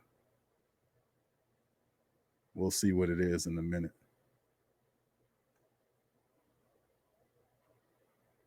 Because they're saying that cornerback is one of the positions that they're looking at using, that he might need a cornerback. And we know the Raiders took Ruggs early and they would try to sign PJ Williams. Remember, PJ Williams had that issue where not PJ Williams, Eli Apple. They tried to sign him, but his contract fell out. Remember that? So we'll see what they do. But anything can go with John Gruden, crazy tail. Could be cornerback or not. I would say I'm thinking cornerback too, because they could use a cornerback. Gerard says Raiders select Arnett cornerback. Oh yeah, the other cornerback. Is that who they're gonna take, you think? Or is that the pick in? You might be a little faster than I am up here. John Gruden passed up on Justin Jefferson and Jerry Jeudy for Henry Ruggs. I wouldn't put nothing past a dude like that. Yep, Damon Arnett from Ohio State. That guy wasn't even projected to be a first round guy. He was actually projected to be like a second or third round pick, actually a late second into the third round, because he ran that really slow time at the combine. He ran like a 4.56 or something like that. The dude got good size, man. But he ran that slow time, and that's what Gruden liked. Gruden went and got this dude. This dude was projected to be like late second or third round pick, and they take him in the first round. See, that's what I'm saying. They have their picks and chooses. So I wouldn't have took that guy at that pick. Gerard says AJ Terrell got raped by Jamar Chase in college football champ. That destroyed them. Absolutely annihilated them. Yep. Now let's go keep reading the stream there. Remember, family, the live line is open for calling 504-475-4482. Live line is open right now to get your word in of what you think New Orleans is going to do here with this pick. That's what I want to know. What y'all think the Saints are going to do with this pick as we nearing the pick. Now, with them taking, hold on here, let me take a look at it. Get my boy, okay. Top player left on the board is Justin Jefferson, sitting at the top. What's absolutely insane about this whole process is they take this dude from Ohio State, and this dude wasn't even it was supposed to be a third round pick. And then you have, see, that buys more talent there. Jacksonville, Philly, Minnesota, and New England. So you have 4 teams ahead of the Saints. So where does Jacksonville go, family? What y'all think? Pass rusher? Thinking Chase on, they spent a lot of picks on defensive linemen and edge rushers. And that guy, Yannick, what's his name? Who kind of went off on the owner's son. They need an edge rusher. And they're probably looking to get rid of him. Let's see. Chad says, I'm shocked with the pick for the Raiders. I didn't see Arnett in the first round. Donovan said that. Yeah, I'm shocked. I'm shocked with that too, Donovan. I didn't think that was going to happen, my boy. I think that was a silly pick, in my opinion. If I had to say something, that was a dumbass pick. I mean, you mean to tell me you pass up Fulton to take Arnett, and that dude is like, he ran a 4.56 at the combine, Donovan. So you mean to tell me Gruden is stupid enough to take wide receivers like Jerry Jeudy's there. Jerry Jeudy is fast, and he's way more productive than Henry Ruggs. Not to say Henry Ruggs is a buster, but Henry Ruggs can catch and run as well, but he's not a Jerry Jeudy. He's not on that level. So you take a fast wide receiver who is not better than 2 other receivers that's on the board that's actually fast themselves. Justin Jefferson was on the board. Jerry Jeudy was on the board. You take Henry Ruggs. So you like your wide receivers fast and your cornerback slow. Good grief. I'm glad he ain't my coach. I'll be on fire with him I'll be on fire talking about him on every show. I see DLP says 3rd and 4th round is what Arnett was rated at. Wow, LOL. I know I had late 2nd, 3rd, but what really killed them, no DLP, to be honest with you, was the fact that like I said, that 4.56 combine time, which has really dropped this stack. Fundamentally, if you look at the footage, the dude is okay. He's actually a pretty decent cornerback, but he's not worthy of a first-round draft pick. Fast wide receiver, slow-ass cornerbacks. Gerard says the Raiders are some dumb schmucks. They drafted a cornerback, Gary Conley, in 2017, drafted and traded him to the Texas Raiders doing Raider thing.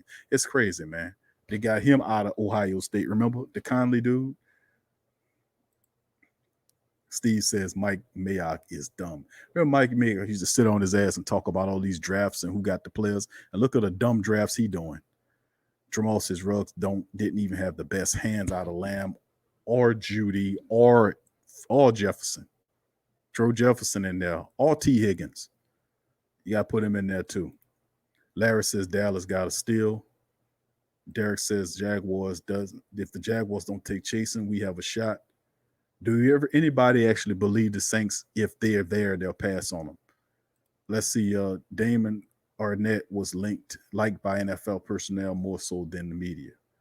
Okay. Thank you, Chad. O. Henry says Mayock doesn't want to draft a wide receiver that'll beat him in a fight. Hunter Renfro. That's funny. Derek says, Derek, that's fine. That is funny. Jefferson going to the Eagles, says Larry. Okay. Yeah, they have a definite need for him. Ain't no doubt about that. They definitely need it. Jaguars pick is in. We don't know what it is, but we'll see what it is momentarily. But they're stupid too. They trade Leonard Fournette, and they could use help at the cornerback position. They could use an edge rusher. They can use help on the offensive line. And if they trading Leonard Fournette, you're going to need a running back. So is this where they take a guy like Swift or, we'll see. Philly is going to make it easy. They're going to take a wide receiver. Then, that wide receiver you need, Wentz needs a wide receiver. He really needs wide receiver help. So Justin Jefferson is the man. That's easy. That's short work right there. They can go ahead and hand the card to him right away. You don't even have to waste the time. Justin Jefferson is going to the Philadelphia Eagles. So we'll see. Maybe, we'll see. And Minnesota's up next. They could take Clavion Chasen. I'm not going to jinx it like you boys said. Like Richard says, don't jinx it. Richard says Philly could use a safety too. They did converted LSU, what was it, from cornerback to safety, remember? They played the safety position. But you're right, they could use a safety as well. We'll see. Leo Stewart says running back. Tyra says Queen or Jefferson. Scoob says 54 in the chat and plus 70 plus in the other. Please hit the like button. No matter where you are, fam, please hit the like button. Wherever you may be, in this chat or the other chat, it don't make a difference. Please hit the like button and chime in, family. Let your boy know. All right, let me get some more stuff here. Charles says Saints sitting pretty. Heavy C Henderson says, I like my wide receiver and DB slow. I like my wide receivers fast, Heavy C. I like my wide receivers fast and my DB slow. That's what John Gruden saying. Jerome says we look good keeping all of our next year's picks. Jerome says I've been saying Saints don't like love like people think. Metalhead says we need another receiver. Odds are Sanders and Thomas gets hurt during the season. I don't like those odds, but anything can happen. Darius says Saints are wise to stay put at 24th, but trade back into the second round. What do you think about that, Q? I mean, it's possible if you, and truth be told, it'll be smart too. If you, it would be smart. Say, for instance, that if they didn't cover the player there and they felt the need to go back into the draft or trade back into the draft, not that far back. Let's say they trade maybe 4 picks back into the second round toward the back end of the second round, like 28 or 29th, then acquire a second round pick. I wouldn't be upset about that, but it depends on if you have a favorite that you like so much. So we'll see if the Saints play for that. But acquiring more draft picks would be a smart strategy if you're looking to kind of build your team into the future. You see what I'm saying? I can agree if you're not crazy about some of these guys and that you feel like you can still address the quarterback position later on. You may be in the back of the first round where you get your quarterback, and then you get that vaunted second round pick, which then I would use that second round pick to get a guy like Clyde Edwards-Helaire or somebody like that. That guy would electrify the Saints offense, man. He would definitely electrify the Saints offense. James Taylor, who that James? He says, "What up, Big Q? Just weighing in on the draft. I think the Saints going to go receiver, just keep up with Tom Brady and his weapons. Could be. Thank you for that, James. Appreciate your fam. Who that to you? Let's see. Let's keep it going here. Damn, Chase on. So Eagles. So according to the family members, yep, Jaguars take Clavion Chase, and I kind of knew they was gonna go edge rusher because Yannick, the defensive end they have right now, wants to be traded. And now that they have Clavion Chase, and they probably gonna ship Yannick out of here. They wanted to replace him, so Clavion Chase is now off the board. Philly is on the board, so we might see two LSU Tigers go back to back here. Jacksonville gets Clavion Chasen, and then Philly gets Justin Jefferson off the board. I would be surprised if it's anybody else, but Justin Jefferson, they've been salivating at the mouth for Jefferson. And then Minnesota could probably get Fulton or somebody like that, or probably AJ Espinoza. They need help on the defensive end. And then New England sitting there looking at whether or not that's the wild card. Does New England take a quarterback there, or do they go somewhere else? They signed a wide receiver today, so they might not go wide receiver. They could use help elsewhere, but we'll see how much in love that they are with Stidman, as opposed to taking a guy with potential like Jordan Love. Well, a lot of people thought somebody else was going to take. Well, Philly's not going to take Jordan Love. Minnesota's not going to take Jordan Love because they just did a 2-year deal with Kirk Cousins. And New England is the favorite to probably land him, and we'll see how this works. But Grant Delpit is still sitting up there. So if the mock draft plays similar to what it was originally, this could be something special. Richard says, wait, Arnett ran 4.5 40 like Tracy Porter, who was a second-round pick and was sent to the Raiders. Thank you, Richard, for that. Larry Six says 2 and 3. He said LSU 2, AMD 3. All right. Caution says Chase on to Jacksonville. DLP chimes in. He says Yannick would be a nice trade piece for the Saints. He just wants 18 per year extension, so not going to happen. No, I don't think that's going to happen. Probably a better end result would be the Saints to go ahead on and draft the position through free agency with a guy that know how to do it, like I said, Everson Griffin or Marcus Golden. Any one of those dudes I would prefer. Go Black and Gold says, damn, I know you was looking for me too. Jose says, if both linebackers are there, try to get two number one, and next year go get QB and linebacker. We'll see how it goes. Jerome says New England might trade out of that pick. You never know with him. Darius says, damn, I was hoping Chase Young would fall in our lap. Nah, they had too many pass rush needy teams. Jacksonville was a wild card there, and we knew with Yannick, with the problems they were having with him, that they needed somebody to replace him. And we'll see. Darius says, I'm okay with those options. So we'll see exactly how it's going to shape out there, family. All right, family, a lot of people in both streams, man. I'm trying to monitor both streams. Big ups to you. They're saying Jefferson with the Eagles. The pick is in. More than likely, it probably will be Jefferson. Yeah, they're saying Jefferson to the Eagles. We said it was going to be a run on LSU guys. It starts off with Clavion Chase and Justin Jefferson will go to the Eagles, and Minnesota could be Fulton goes to Minnesota. It could be 3 Tigers in a row here. It could be because they could use help in the secondary as well. They could use help on the edge rush. They're trying to replace Everson Griffin, so you might see a guy like AJ Espinosa come off the board here, or you could see help. They might need help back there in the safety realm, so they could use another wide receiver. So there are people still available here, but to see Justin Jefferson go to the Eagles, man, the Eagles are cheesing up right now, especially one of my partners that I know. He cheesing up right now. He probably gonna send me a text message bragging about it. Yep. So man, it's incredible, man. So who's still left there? Xavier McKinney, DeAndre Swift, Jordan Love is still up there. Family. Ezra Cleveland is up top offensive lineman. Brandon Ayuk, Ross Blaylock, Ken Murray, J.K. Dobbins, Clyde Edwards-Helaire, Winfield, T. Higgins is still there. So once Justin Jefferson's off the board, T. Higgins, by some say that he's the best wide receiver left. Top edge rushers, AJ Espinosa. Depending, top safety is, of course, McKinnon. And it depends, man. We'll see. But it could be Fulton to LSU here. I don't know. To the Trayvon. It most certainly probably won't be Trayvon Diggs. They won't trade Stephon Diggs and then draft his brother as a cornerback.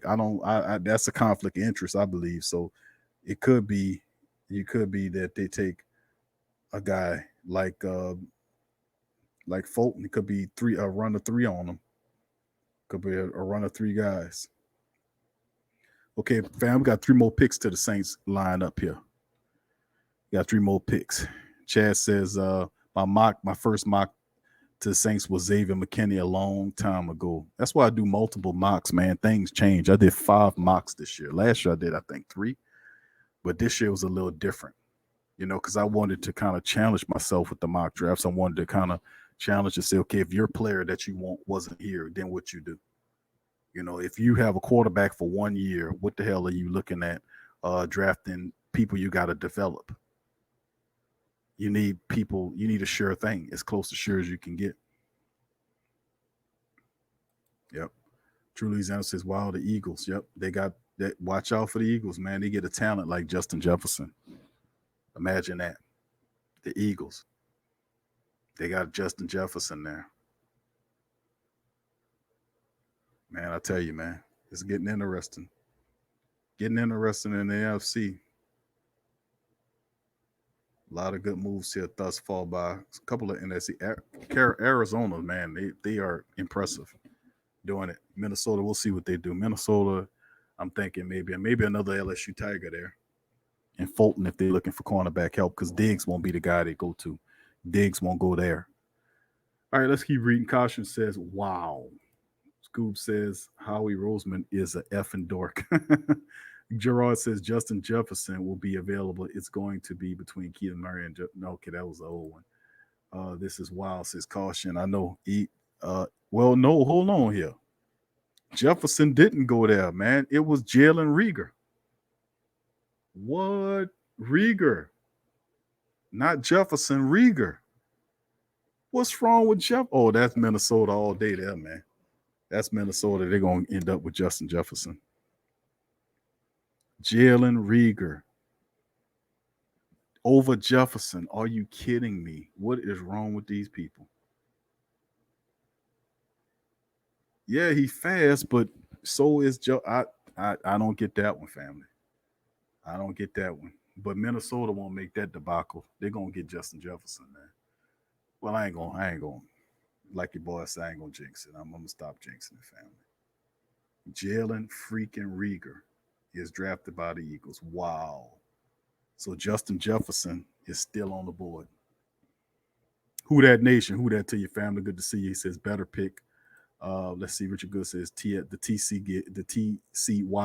TCU guy. Dequan, thank you, Dequan. Appreciate your donation, family. Who that to you, fam, and the rest of the family in the building says Dequan. Much love, Dequan. Appreciate your family. for your donation, fam. Big ups to you, fam. Who that to you as well. DLP said somebody screwed up. Well, it's a better pick for us if if you want him to fall to you, man. If you're the Saints, man, you got to take is making it hard on Sean Payton to pass up on Saints guys here. That's no doubt about it. Shandon says, I can't wait to see EDP's reaction. 95 Live says, hold on here. 95 says, the Scouts sold the team. All right, let me look in the chat here. Family says, Jefferson showed he's faster than expected. So, Superstar Louisiana boy said, I think Vikings about to take Jefferson. No Q is not Jefferson. Yep. Charles Williams, who that to you, says, if Alabama had the same season as LSU, how many players from Alabama would be drafted by now? You probably would have broke a record. But see, it's some type of weird bias against LSU guys. They're not paying the Mel Kipers of the world. That's what it is. Joseph Johnson says we need Justin Jefferson, Patrick Queen, or Ken Murray. Thank you, family. DLP says Rieger is a talented guy, but Jefferson is absolutely a steal at this point. He's fallen all the way down, family, all the way down to the 22nd pick. Now the Pats are on the clock, so the Saints, man, are right behind the Patriots now. So y'all get ready. The Saints coming up here. All right. Now, after the pick is over with, fam, I'm going to let y'all know what we're going to do. I'm then going to open the phone. The phone lines are open. I'm going to probably solicit y'all takes through the chats as well as the line. I'm going to open up the line for you guys to chime in on it. William Musgrove says, who we going to pick? Who we going to pick? I mean, it's a lot of talent, and it's very difficult. I'll tell you one thing. I'll tell you what Sean Payton going to do. If he stays right where he is, which he is, he didn't move. The Saints stand right where they are. And Jordan Love is the dude. Sean Payton will take Jordan Love. I'm just going to keep it real with you. He'll take Jordan Love. Or he might surprise. I'm going to just lay up off of it. Might have been smoke and mirrors. We'll see.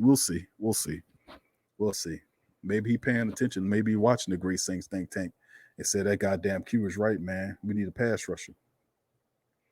Wouldn't be surprised if we go Jeremy Chin. Patriots traded their pick, says Daquan. Did they now? Traded it to who? That means somebody must more. Okay, if the Patriots traded their pick, that means the Chargers. They traded it to the Chargers. Why would the Chargers jump in front of the Saints? They already got a quarterback. Who would they be looking to take? Oh, if it ain't. Hold on here. Who's getting interested here? All right, family. Thank you for your donation, family. Let me see if I make sure who sent the donation in there. Appreciate the donation, family. Appreciate you dropping that donation. Thank you very much. Bet says my heart's pounding. This is exciting, man. It's pretty good. Who that nation says a linebacker. Saints. Jose said love and linebackers. We need Del Pitt, says Dominic. I ain't mad at you. Saints should trade with the Patriots next year's 1 and 4, 5, 6, 7 picks. Jerome says, I believe the Vikings going linebacker here. Okay, let's see. The pick is in. They ain't revealed it left yet, but I'm surprised. It's got to be Jordan Jefferson, man. It's got to be Jordan Jefferson. If it's not Jordan Jefferson, that would explain why the Chargers jumped ahead of the Saints. Why would the Chargers feel the need to jump ahead of the Saints? They're not going to take a quarterback. They already drafted a quarterback in Herbert today. So they're not going to take Love. So, oh, man, we're going to see, family. Little chess going on here. Chess, not checkers. School, let's see. Good says, bro, why I'm shaking. I hear you, Good. I hear you, Richard. I know, bro. We going to get somebody here. Chad said the Vikings going with Trayvon Diggs. How they going to do that when they just traded his brother Stephon? Isn't that like a conflict of interest or something? School said Bill Gates. What you said, School? He said Bill Gates going to hack the draft and give us all version. With nanotech in it. All kind of weird stuff. Okay, the Vikings pick is in there and revealed it yet, family. And let us know what's going on now. Jefferson to Vikes, says Charles. Did I say New English was going to be traded? They always do. Iceman, did we pick yet? No, not yet, Iceman. You 2 picks away, bro. We 2 picks away. The Vikings just put their pick in. The Chargers traded with the Patriots.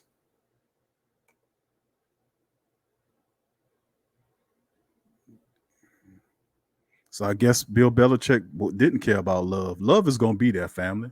Love is going to be there for the Saints. Whether or not they take him is the question. Okay, hold on. The pick just dropped in. It's Justin Jefferson, y'all. Jefferson. Okay, so see, the Vikings got Jefferson. But why would the Chargers trade ahead of the Saints? For what reason? What purpose is that? I don't get that part of it. What purpose was that? I don't get that part of it. Yep, Jefferson to the Vikings. I got you, family. I got you. Yeah. Del Pitt's still out there, family. And that's probably what it is. That's probably what the Chargers are going to do, aren't they? They don't need safety help, though. Is it AJ Espinosa? Why would they feel the need? My brain is kind of asking that question, y'all.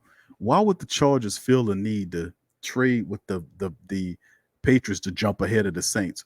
What player do they think the Saints was going to get that they felt they needed to leap ahead of the Saints to get them? Can't be Del Pitt because they don't need any safeties there. They're pretty good with their safeties. Do they think the Saints was going to take a defensive lineman perhaps? Why would they need to jump ahead of the Saints is what I'm asking. Who That Nation says Vikings, they should draft Diggs. We play them in the NFC Championship and throw Hail Mary on him for payback.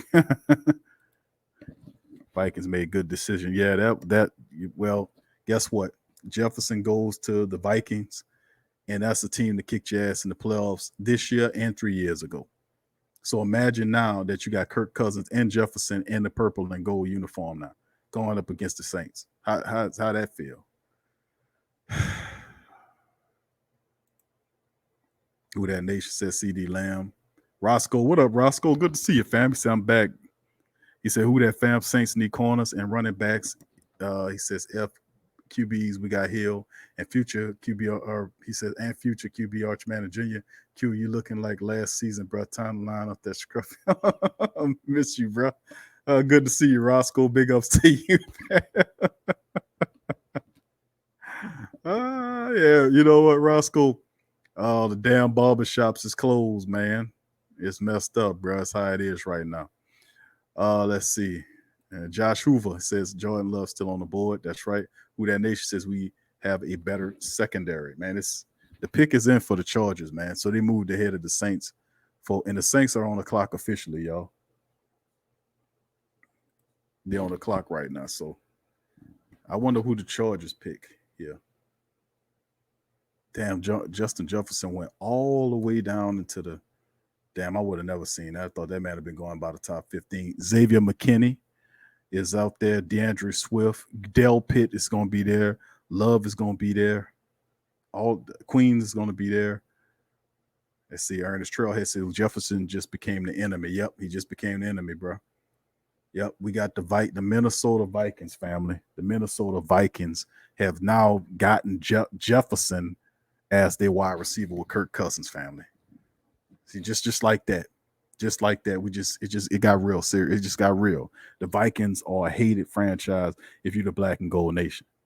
And they got Jefferson now. Man, I don't know what to tell y'all on that one, fam. That one kind of stung a bit.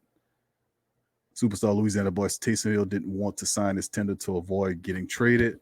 Jose says Saints should trade with the Patriots. Too late. Jerome says I did say English was going to trade it. They always do. Iceman said, "Do we pick?" No. Michael Hugel says Chargers trade up for the Patriots pick. Let's see here. Horrible trade. Pats could have gotten more. Pat's trying to play messed up on. Josh says, Big Q, I live in Minneapolis. I hate the Vikings. And I live here. All right, Josh, who that to you, baby? Big ups to Josh. Big ups to you. But they got some interesting people on the board, family. I mean, the Saints it's a number of people. I'm still trying to find out why the Chargers moved up ahead of the Saints. What they didn't take long to select who they wanted. Trying to figure out who they got. We'll know momentarily. I don't know.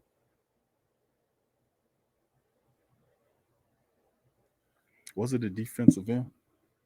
We'll see. All right, let's see. It's a lot of people. Jordan Love, Pat Queen, Brandon Ayuk, J.K. Dobbins, Ken Murray, Clyde Edwards-Helaire, Anton Winfield Jr., T. Higgins, A.J. Espinoza, Yator Gross Matos from Penn State, Grant Delpit sitting up there, Zach Bond, Trayvon Diggs. If they don't take him, it's some good talent still sitting there. Xavier McKinney is the highest player rated on the board.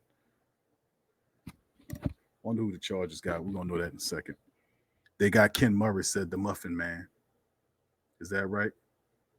Okay, they said they grabbed Murray. Okay. Damn. So the Saints on the clock. Who the Saints get, fam? Chargers grab Murray. Ken Murray going to the Chargers. Okay. Okay, thank you, fam. All right, it just came in. So the Chargers moved up and got the linebacker and Ken Murray. Saints on the clock, family. It's officially Saint time. We are on the clock. What are we gonna do with it? I want to know in the chat right now before the pick is in. What do the Saints do with this pick? The Saints didn't trade. They didn't do anything. They didn't move anywhere. What are we gonna do with this damn pick? Y'all let me know. Talk to me now. Don't get all scared now. Don't be shaking in the chat like Richard.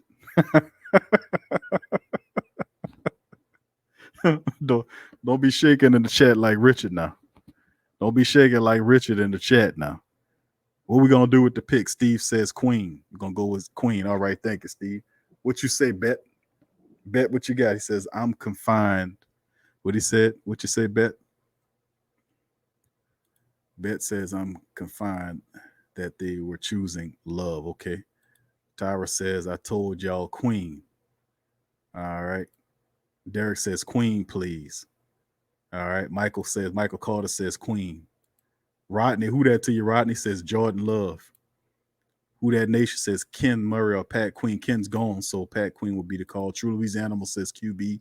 Get a QB in the later rounds. Scoop says we're gonna score big. Ireland for president. There you go, babe.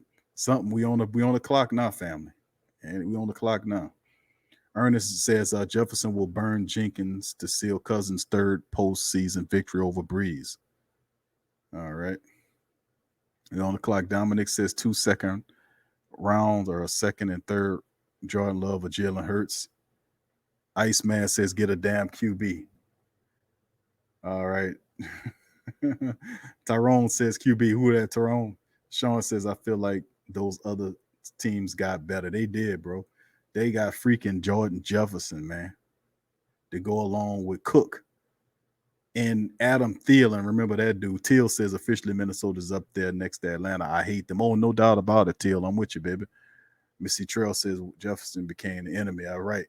So, I mean, come on, y'all. Before the pick is in, family, what y'all think we get here? Saints on the clock. The pick ain't in yet. Who we get, family? Talk to me. All right. Real 38 baby says Saints all day, baby. Let's effing go finna be so happy. Let's get it, y'all. Okay, fam. Appreciate you. All right. Sean Spears, what you think? Shantae Spears. What up, Shantae? She says, let's go get love. All right. Thank you, Shantae. Appreciate you, baby. All right. Greg says, Chargers suck. That's right. That's right. Pat Queen, Jordan Love, or Delpit. Don't forget Grant Delpit, family. Don't forget Grant Delpit now. Don't forget Delpit. Now, remember McKinley, Xavier McKinney is still in there too. The safety from Alabama, who they say is better than Grant Delpit. But if Sean Payton take a Crimson Tide over LSU Tiger, you need to kick him right in where the sun don't shine. Tyra says, I'm surprised that Delpit's still on. Me too. Just like that draft I said, y'all. Look up that last draft. Delpit fell to me, and I said, man, if Delpit is on the board, you cannot change him. If he's there, you cannot pick over him. Are the Saints really that in love with Love, or was it a smoke screen? I'm asking these questions because you got to put Delpit, they talked to Delpit, remember? He was the guy they talked to. All right. Dev84 John says, move back. Trade back. I feel you, fam. Thank you.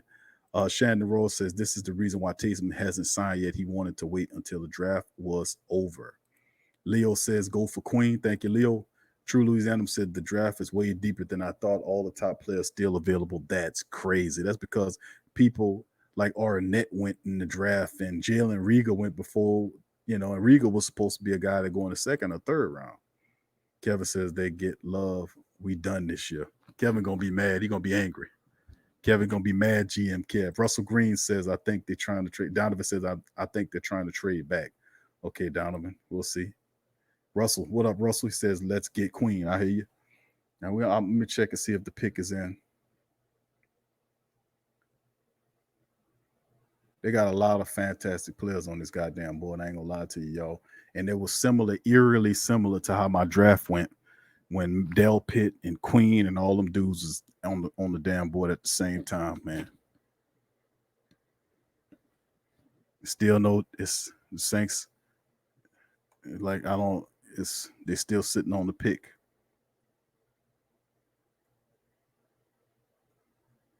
Still sitting on the pick.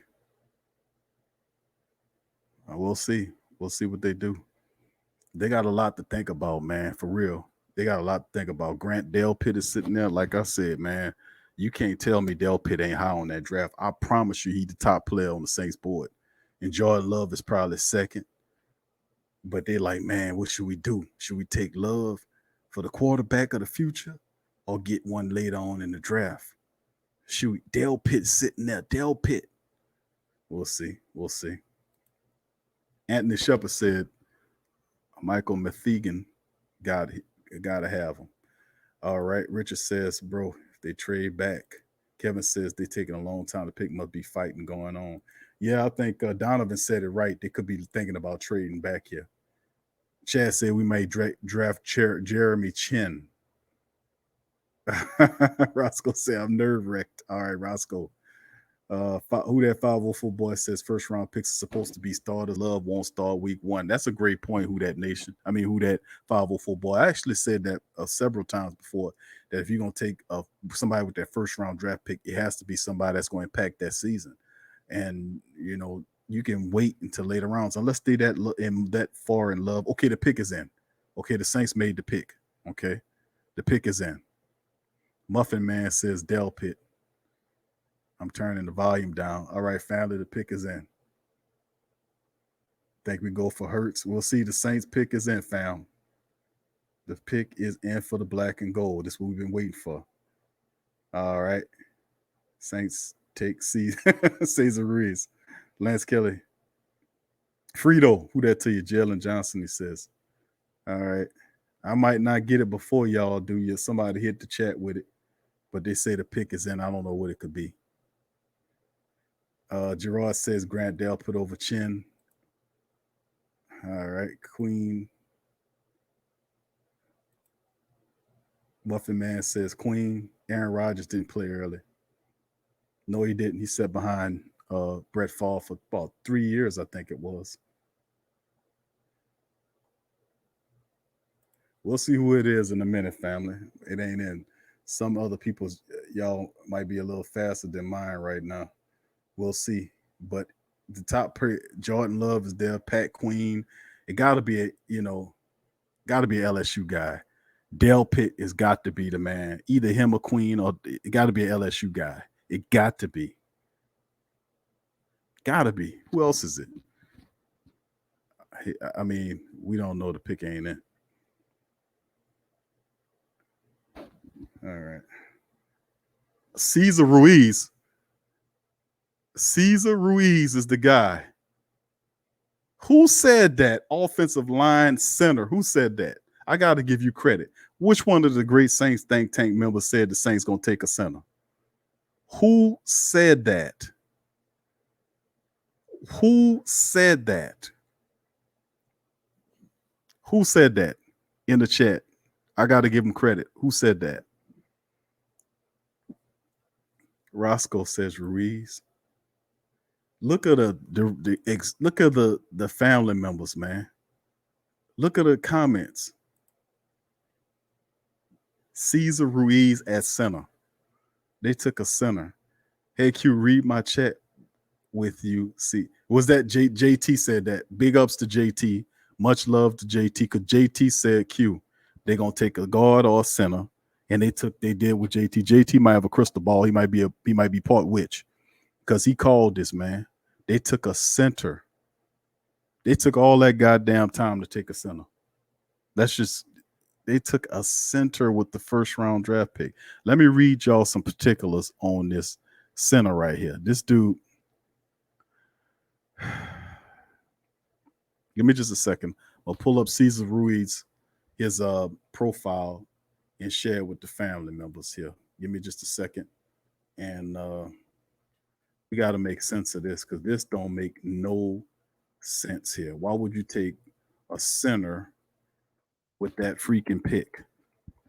Why in the hell would you take a center with that pick?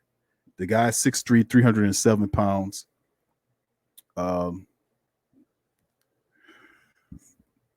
Just makes no sense. Makes no sense at all. Okay, here you go. Hold on. Let me see if I can kind of read this to y'all. Okay. Grew up in Camden, New Jersey, attended Camden High School. Let's see. He left as a top center prospect in the country, signing with Michigan.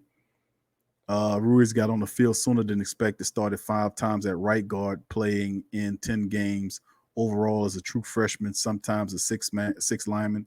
He was a 3rd all-team Big Ten pick as a sophomore and 2nd all-conference selection in 2019, starting all 13 games at the pivot each season. Ruiz's father was tragically struck down trying to help someone change a tire on the side of the highway when Cesar was just 8.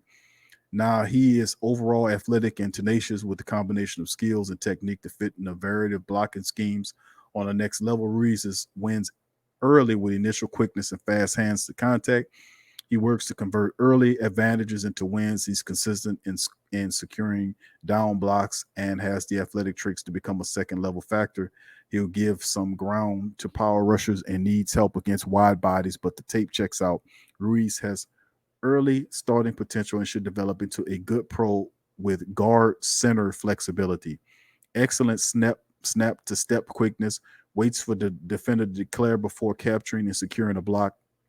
Consistent to run feet through double teams and double blocks, plays with bend and leverage, fluid on the go and can lead the charge with wide pulls and screens, tenacious demeanor from whistle to whistle, early into pass sets with good hand placement, compact, stiff pass punch with good arm extension, clear eyes to identify pre and post snap danger, consistent base with throughout pass sets, has feet lateral slide to mirror anyone in front of him. His weaknesses is his frame appears to lack desired width, could benefit from better acceleration and thump into first blow, needs to work at steering blocks into position. Positional blocker with average face-up power, could struggle to set a shallow anchor against NFL bull rushers. That is Ruiz. He is 6'3", 307 pounds. Center out of Michigan. So that is what it is. Let's see if I can check the chat. All right, family members are lit in the chat. Demi says, "Didn't we draft a center last year?" That's right. He's not gonna play center, Demi. This is gonna be a guard transition. They're gonna make him a guard. Obviously, this is a move to unseat Larry Warford. So the Saints probably going to end up releasing or trading Warford or something to that degree, because you take this guy with a first round draft pick, you're not gonna just sit him on the bench this year. And another thing before Fly Trade Social Media says, Q, I'm mad, man. We could have did a whole lot better. Demi said, this is sad. Jermaine says, a freaking center. Iceman says, a damn center. Are you serious, man? Jerome says, Big Q, they might run the ball this year. Ernest says, Brees is already committed to leaving Nola and Sean Payton still on his nuts. I believe says, how many centers do we need? Insane. He's not going to be a center, family. They're going to make him a guard. He's going to play to the right side of McCoy. He's taking Larry Warford's position. Darius says Eric McCoy played like a seasoned veteran last year. Metalhead says all the O-line we selected in the past first round are Pro Bowlers. Demetrius, who that to you, says trying to appease Drew. Jose says it is the best mistake if we need a center. No way are we going to trade from trade from our team to have a linebacker. Charles says Sean Payton sniffing. Dominic says I'm doing a shot. Jermaine says a freaking center. You could have got that in the later rounds. JT says he will be our G. Now they will trade Walford to move in the second round. Big ups to JT, man. JT was the only family member saying the Saints are going to take offensive lineman with the pick. Sean says we just got a center. Demi says Sean has to go. Athawan Riley says I don't get that pick at all. What up, Teddy Athawan? Big ups to you. Good to see you in the chat, family. Slick Rick says should have a wide receiver or linebacker. A lot of family members, new family members in the chat. Please feel free to subscribe to the Great Saints Think Tank family. We always have great conversation like this. All Baldy says I need a drink. I feel you. Antoine says we just played Pete, and Larry Warford went to the Pro Bowl just last year. I hope they trade to get Fournette. Demi says who was the number one pick last year? Eric McCoy from Texas A&M. He wasn't a number one pick. He was a second round pick, to be honest with you, to be accurate. They traded up in the second round to get Eric McCoy last year, but he was a second round pick. He played more like a first round pick, so I get the point though. Raymond Burke says, what's the Saints doing? I am expecting more. I pray that we run the ball more than ever this year. Thank you. Derek Henderson said, I understand they move to guard, but after the playoffs game, they're trying to protect Breeze. And that's what I want. Roy Barker, what up, Roy? Says, you got to be kidding. You got to be kidding. Dr. L says, we got robbed. Sean says, Ruiz is number one center.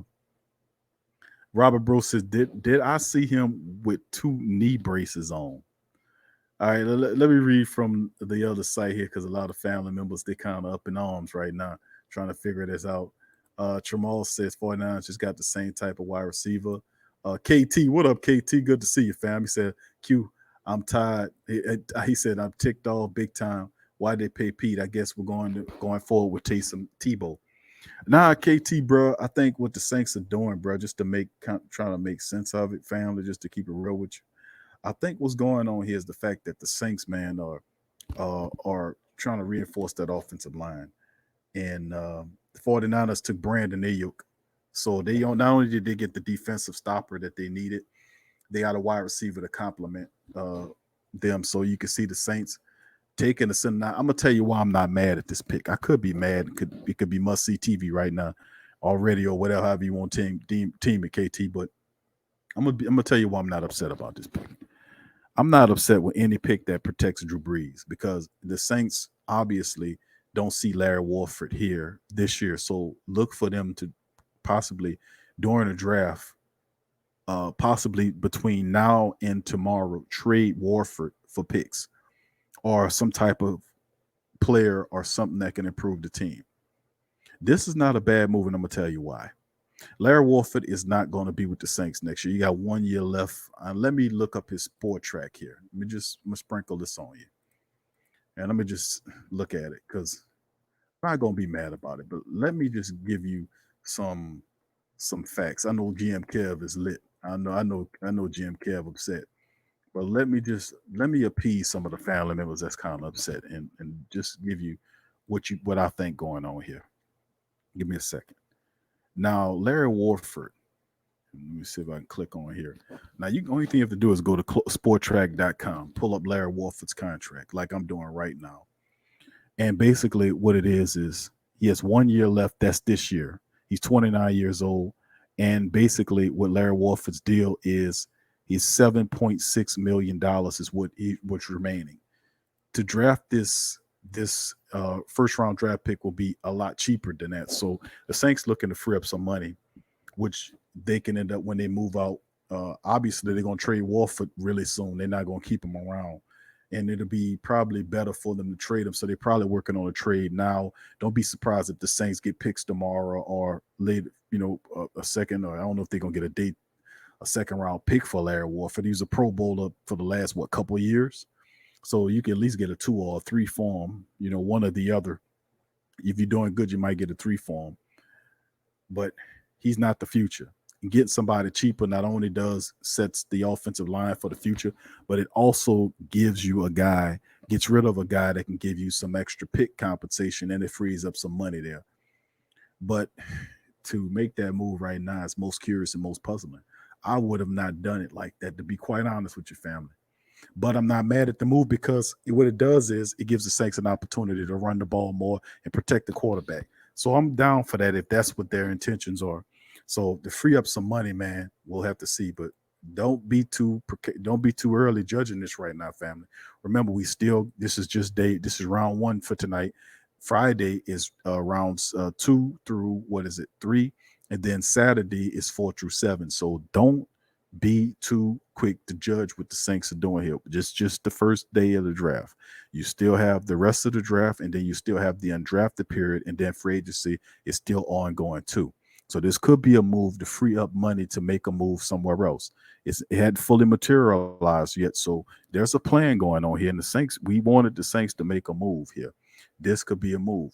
And you got McCoy in the center. You're gonna plug obviously Ruiz at right guard, where Larry Warford is. You just paid Andrews Pete on the opposite side of McCoy to make him a top three pick. You have Armstead for 2 more years, and on the right side you have Ryan Ramczyk. That's a pretty damn good offensive line, to be honest with you. So you're freeing up money and possibly picks to add to this draft. We have to be patient because it hadn't all shaked out yet, family. So we'll see. Kevin says the 49ers getting better. So is the Vikings. All of the teams we need to get through is done. KT said fire everybody. I feel you, KT. Audit, what up? Audit says we better get a second round with Wolford trade. I don't know if you're gonna get a second round. You should be able to get something. The man made the Pro Bowl 2 times in a year. He's a 2-time Pro Bowl. He wasn't a Pro Bowler before he got to New Orleans. So I mean, hopefully get something. Dev84 Giants says we have to move someone. Larry Wolford might be the guy they're looking at moving. Southern Comfort says Sean must still have COVID on the brain. Damn. Kasha said we got to trade up now. Josh says our old line is solid. We didn't need an old offensive lineman. I feel you, but this might be a move here, family, for something great. It hadn't shaken out yet, so we have to be patient to see how that works. Everson Harrison says Sean Payton wants depth at O-line to run the ball. It's how we won the Super Bowl. Injuries happen. Sean takes 8 O-linemen in every season. It's about this year. It's about this year, not next. Thank you, Everson. Appreciate the call on that. Ja 504 says, but all the Saints, he says, but Saints always do this. LOL. It's not a bad move. It hadn't totally materialized like it was supposed to. So, family, be patient. Let's see how this working out, because you take a guy. Remember, this guy is not gonna sit behind nobody. Remember, you signed Cameron Tom. You still got Nick Eason there. What if it just a little hyperbole right here? Let's say for a second that the Saints trade Larry Warford, they cut Nick Eason. With that move, Eason's $5-6 million. That frees up money, $3 or $4 million from him. The trade of Larry Warford gets $7 million off your book. So something is going on here. Maybe they're freeing up money to make a play on something or someone to get picks. It hadn't fully materialized yet. But so before we grill and destroy Sean Payton and Mickey Loomis and Jeff Ireland, let's just pump our brakes and see how this materializes for the rest of the draft. Something else might be coming that hadn't fully come out yet. So let me look at the draft right here and see. Like I said, it still hadn't materialized yet, family. So we'll see what's all shaking up. Torrey says he's still not going to run the damn ball no matter how much O-line gets. Shaking my damn head. I feel you. Heavy C says I just die every year he does this crap. Don't worry about it, Heavy C. I'm telling you, it ain't materialized yet, my brother. Josh said they better do some ASAP future picks to get to the final picks. Like I said, this. I can see why they would take an offensive lineman, but could they have taken that guy in the second round? Or I mean, he wouldn't have been. They don't have a second round pick, but maybe that's why they felt they needed to take him to address the position. But this is obviously a money move. You taking him, he's not going to be the center. They're going to move him to where where Warford is, and get rid of Warford. Warford makes $7 million a season, and they'll free up money for what purpose? What are you freeing up that money for? That was one of the last deals that they had to free up money from, and to get a young player, cheaper than paying Warford $7 million to do something with. Also, what does it mean for Nick Eason? So, I mean, it's a lot of questions. Packers just traded up. Steve says defense is a weakness. Sub-Zero doesn't like it as well. Caution says, shaking my head. Heavy C says we could have gotten this guy later. I don't think so, Heavy C. I think he probably would have been gone in the second round, bro. And you don't pick in the second round. So That might have been a part of the process. A lot of family members see need. Nobody's seen offensive linemen as a need right now, but maybe it's a need freeing up the money so they can go somewhere else. We just have to be a little bit patient with that. Leo says, I don't like this. Darby, who that to you? Darby says, Larry Warford was sorry. If you look at the line, Bree getting sacked is Larry and Pete. Great move. And to free up money, this team, this team is great. That's what could it be. Thank you for that, Darby. That's what it basically could be, to be honest with your family. A lot of people upset in the chat. But this is not. This is the first move. There's still other things going on too, to keep it real with you, that hadn't materialized yet. I'm gonna read the scouting report one more time for the family members here. Roscoe says Loomis and Peyton are up to something. They're fishing for the big catch. You'll see. Mark my words. I just trust my organization. Have faith, folks. Thank you for that, Roscoe. DLP said love goes to Green Bay. Yep, Green Bay got the guy of the future behind Aaron Rodgers, excuse me, and the Saints still without a quarterback of the future. We got a call coming in. What's up, fam? Thank you for calling the Sports Coma. What is your thought process on what happened with this draft? What's up, DJ? How you doing, brother?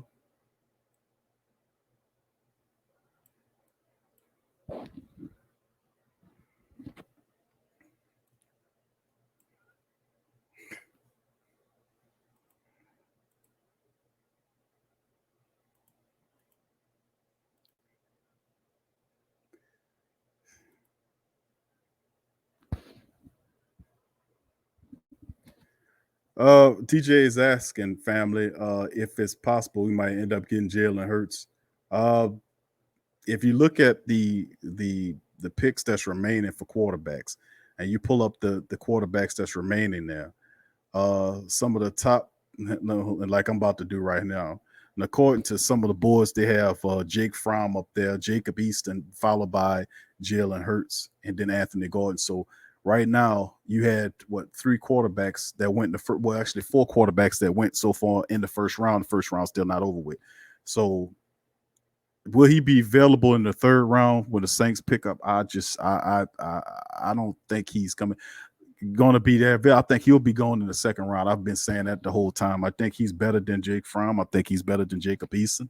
That's just me. And I think he'll more than likely probably be the next guy off the board to whichever team. And Dallas could be a team. There are a number of teams that can line up to look at a guy like Jalen Hurts. But the key to it is if the Saints are interested in the quarterback with Larry Warford trade and possibly maybe putting a pick with it, they could probably use that as a move to get back into the second round. Maybe that's what is going on here. I know it just don't look at the pick by itself, but you got to remember they took this lineman. He won't sit on the bench. He's going to start. And the only position that's open that this guy played was either center or guard. They just read up with Andrews, so they're not going to take that position from him unless now this is just a far out me. This is me being Big Q, being imaginative and looking at shit. Picture this for a second. Maybe this is a move to get rid of Terron Armstead. You say, well, why would they get rid of Terron Armstead? Well, he makes a lot of money. Let me pull it up on Spotrac right now. Right now, Larry Warford makes his last deal is $7.6 million. If you look at Terron Armstead deal, if we look at Terron Armstead, give me a second, is going to pull it up, and I'll show you his cap hit and his money. He has 2 years left on his deal. Hold on, Spotrac site went down. But what I'm saying is pretty much this. Let's say, for instance, that this is a move to get rid of Terron Armstead, not so much Larry Warford. Let's say the Saints decided, okay, let's get rid of Armstead. He can't finish his contract. Just follow me on this one, family. He making double-digit money. Let's say that they decided, well, we're going to move on from Terron Armstead, and they decided to move Andrus Peat, the left tackle, and put that new guard where Pete was. So, I mean, this just me throwing out a little something just to the family members, just for the imagination to think. But we thinking it could be Larry Warford. What if it's Terron Armstead? What if they decide to get rid of Terron Armstead and they decide, okay, to get rid of Terron Armstead, they move Andrus Peat where Terron Armstead is. When they do that all the time when Terron gets hurt, they put Pete out there. Let's say this guy they just drafted, Ruiz, is the new left guard. I mean, you can't say for certain, people looking at Larry Warford with his 1 year deal and say it's got to be Warford. But what if it's not Warford? What if it's Armstead? I'm just saying, I'm just putting it out there because you paid Andrus Peat, you gave him top 3 offensive guard money, and he could play every position except for center. And every time Armstead gets hurt, they put him at tackle. This is just me throwing this out here, just for food for thought. But I'm saying at the end of the day, we got to consider those things, man, when dealing with it. But we just have to wait and see how it all plays, DJ.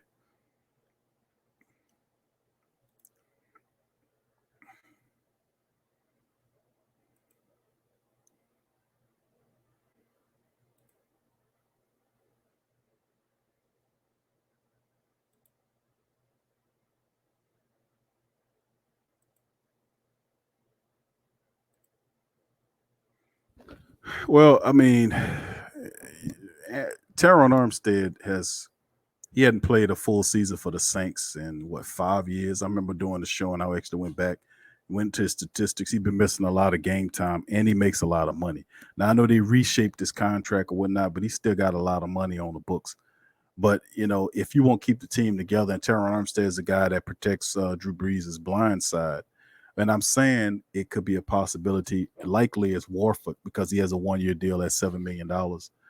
But you know, he's gonna have to go somewhere. He's not gonna sit on the bench. That's for certain. You don't take a guy with a first round draft pick and bench him. That especially if he's a center, you're not gonna do that. It's just not really. So it's either one or two things: either Larry Warford or the Teron Armstead scenario. More than likely, it's probably Warford. Just throwing the other one out there as a food for thought. KT says Pete is horrible. Yeah, but Pete has I don't expect the same Andrus Pete that you've seen the last few years. This Andrus Pete got the money. You expect him to elevate his style of play. I mean, it's a confidence thing. They paid this man, made him pay good money. They believe in him, and he gonna have to live up to that money. He gonna have to step his ass up, and I think Andrus Pete gonna step up for that money. That's just my take on it, fam. Scoop says, Ireland family, his reputation is incredible everywhere he has been. The object was obvious to protect Drew Brees first. This could be an issue with running the ball as well. A lot of people don't like the pick because they have so many other great people on it that's still there. That's still Del Pitt and AJ Espinosa's thing there. Devin says, I think Warford might be the guy. You might be right, Devin. Big ups to you, brother. Let's see. DLP says, yep, wasn't thinking Armstead is high salary that also could move. Loomis is looking at, I believe it's Wolford because all the talk has been about him being traded prior to the draft. There is talk, no takers though on the trade during the draft. So obviously, I don't know if they found a trade for him or they're just going to release him. I don't know. A lot of this hadn't shook yet for him, but the Saints take a center. They don't have a second round pick as it stands right now. And we just gonna have to see how it all shaped up. But this is a surprise to the entire Black and Gold Nation. No one seen a center or offensive lineman being taken except for JT. That's why I got to give credit to JT. He called it. Joshua says only way this pick makes sense is they trade Walford right now with a future pick and get 28, 29, 30, 31st, or 32nd pick. I don't think you get that many picks for Walford. He's 29 years old. He a double Pro Bowler, but I don't think you might be fortunate if you get a second. Lucky if you get a second, more than likely to get a third or a fourth, not two together, but maybe one or the other, depending on who you're looking at. Because they got people out there that could use. He's not exactly over the hill, but the Saints know that the future is not him. We'll just have to see how it plays, man. But that's my thoughts on it, DJ.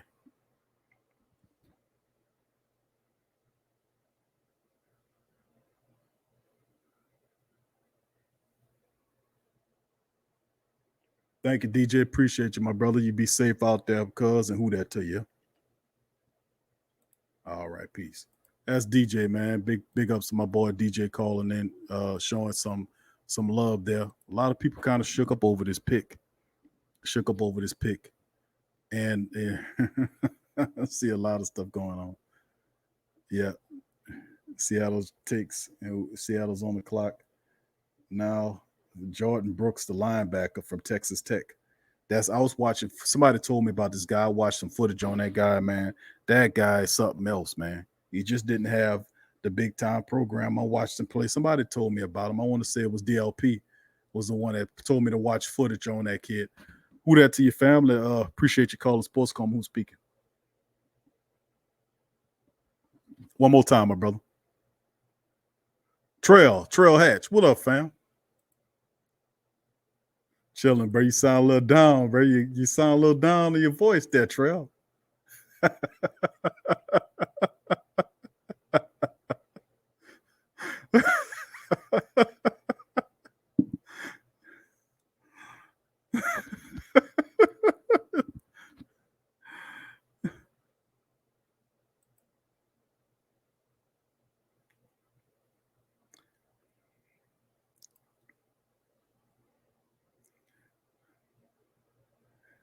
I know a lot of people. I mean, you had Grant Delpit sitting there. You had Pat Queen sitting there. There was two really good pass rushers sitting there: AJ Espinoza and Gross Matos, Yatua Gross Matos, and a few other really sterling people. You had Fulton, the cornerback from LSU, sitting there. All are very good players to pick, but the Saints go offensive lineman. Doesn't make much sense there, but perhaps the Saints are looking at it from a perspective of maybe addressing it via free agency. We don't know, man. There's a lot going on here to unpack. You know, why you make such a move right now is beyond me right now. But the Saints have been doing their due diligence on quarterbacks, not named Jordan Love, even though Jordan Love was there for the Saints taking. And we had the constant comparisons of Sean Payton comparing a man and Mahomes and did it again. Passed on him. New England traded out of the position to the Chargers, who took somebody and left Jordan Love for you. You let Green Bay snatch him. Now it's one thing to trade out. Then I don't know what the rationale was. I thought they loved Jordan Love. It was a smoke cover, and they went for Ruiz, and that was a surprise because nobody's seen the Ruiz thing coming, fam. But you know, like I said, a lot of people want the skill position players, but we cannot be mad at the fact that they took an offensive lineman right here. To be quite honest with you, we can't be mad at that. I mean, because it's protecting the quarterback, and we still got the rest of the draft trail.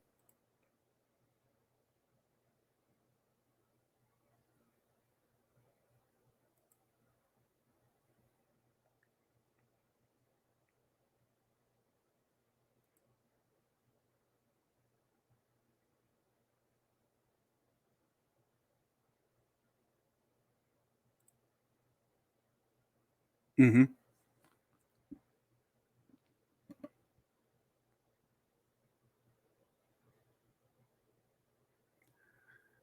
I think no, Ruiz wouldn't have been there in the third round. I think Ruiz would have been gone probably at the end of the first or definitely into the second round. He was the best center prospect in the draft.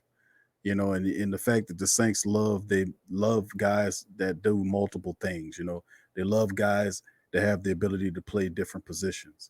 And I knew sooner or later the Saints would have to address the offensive line position, especially with Larry Warford being that Warford had that 1 year deal, and then of course you still have Teron Armstead who's still sitting up there with a big fat paycheck too, with 2 years left on his contract. But I figured the Saints will leave those guys alone for at least a year because of the continuity that you would want Drew Brees to have, because you wouldn't want to bring a rookie there and plug it in, and this is his last year, they say.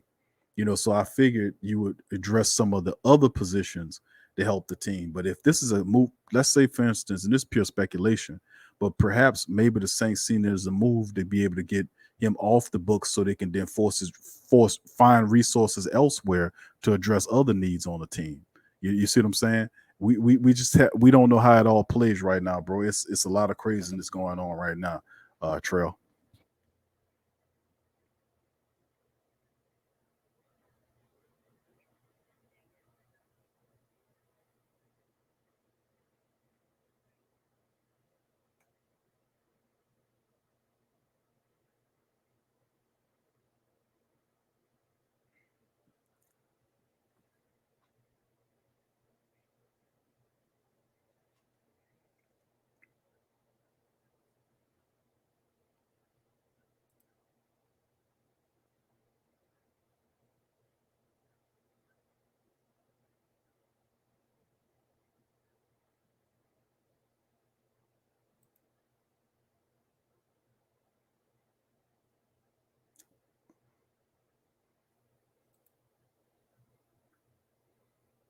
Yeah, Trail. I mean, let's just hold. We could be upset. It's fun to be kind of, the lamb based them. Trust me, I know. I do it all the time. But it'd be kind of, it wouldn't be right now to do it because we hadn't seen everything take place yet. And like I said, and if one thing for certain, when you talk about the Saints, we might be able to get on them with a lot of stuff. But when you talk about them taking draft when they drafting, over the last 4 years or so, the Saints have been really good drafters, thanks to Ireland. So whatever they're doing, they got a plan. And they hit it real well because we knew the trade talk was about Larry Walford, and we didn't understand how they were thinking about moving him out. But this kid is not going to play center. He's definitely going to play a guard position. And he's looking at Larry Wolford's position. So we're going to see how it shake, fam. But let's just reserve judgment right now until we see the rest of the draft shake out, because then we'll kind of get a picture of what they were trying to do.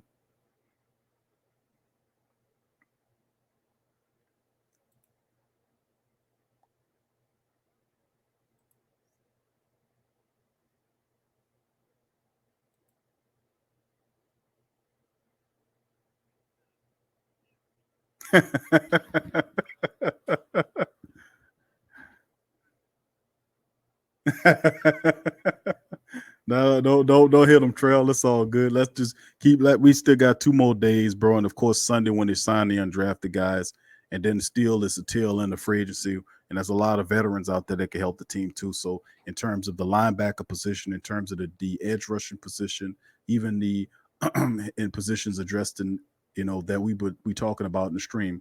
So it wasn't, it's a very curious pick. We wasn't expecting. We thought offensive line was already a strength, but maybe this is something else percolating. Let's give him some time to work it out here.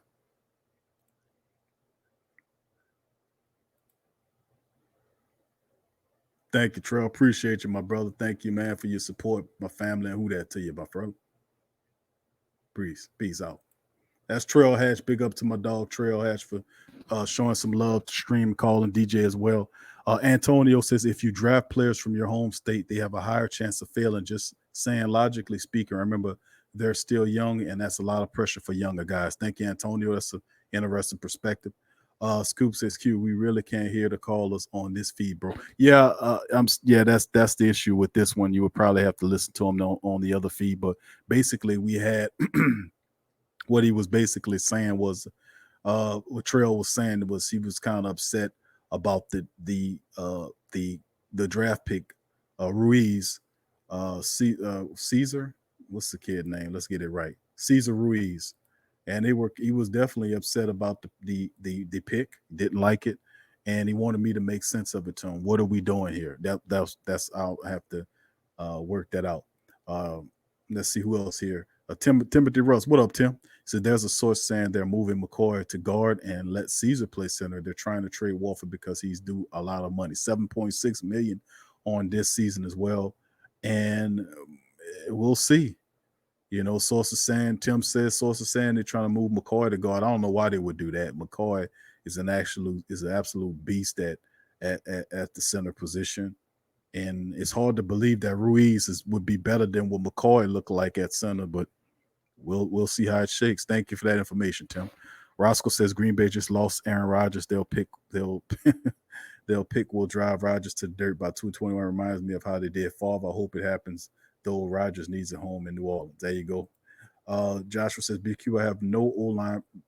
BQ, I get having O line protection, but there was a multiple great guards, and later on we needed an impact play on defense on Breeze's air. He's gone after this year. Now we are looking at a rookie QB. Not so much, bro. A lot of things could happen. Remember, that's just one portion of it, Joshua, about what the Saints are doing. They still haven't shifted this out yet. Ravens get Pat Queen. I haven't looked at the Lewin. Greg CTC says, yeah, that seems about right, boy. He gonna thrive there with that. It's just, they better do something, man. Chad says when McCoy is an all pro guard and Ruiz is an all pro center, everyone will understand. Okay, thank you, Chad. Appreciate that. Gerard says Queen is gone to the Ravens. Yes, indeed, man. Sean, what up, Sean? Sean said the pick may make Easton expendable along with his salary. His money could be used elsewhere, like salary extension. Thank you, Sean, for that information, fam. And this is some of the things, man, that we dealing with, man. We playing chess, right, fam? Is it chess, not checkers, right? Let me see here. Let me answer some of the questions up in the chat here. JT, give me the number. Give me the number, Big Q. All right, somebody give JT the number again in the chat. That family. Post the number here for the family members again. Hennessy Bastion, what up? Hennessy says, "Where's my quarter?" He says, "Where's my quarterback of the future? Where's my key defensive pieces?"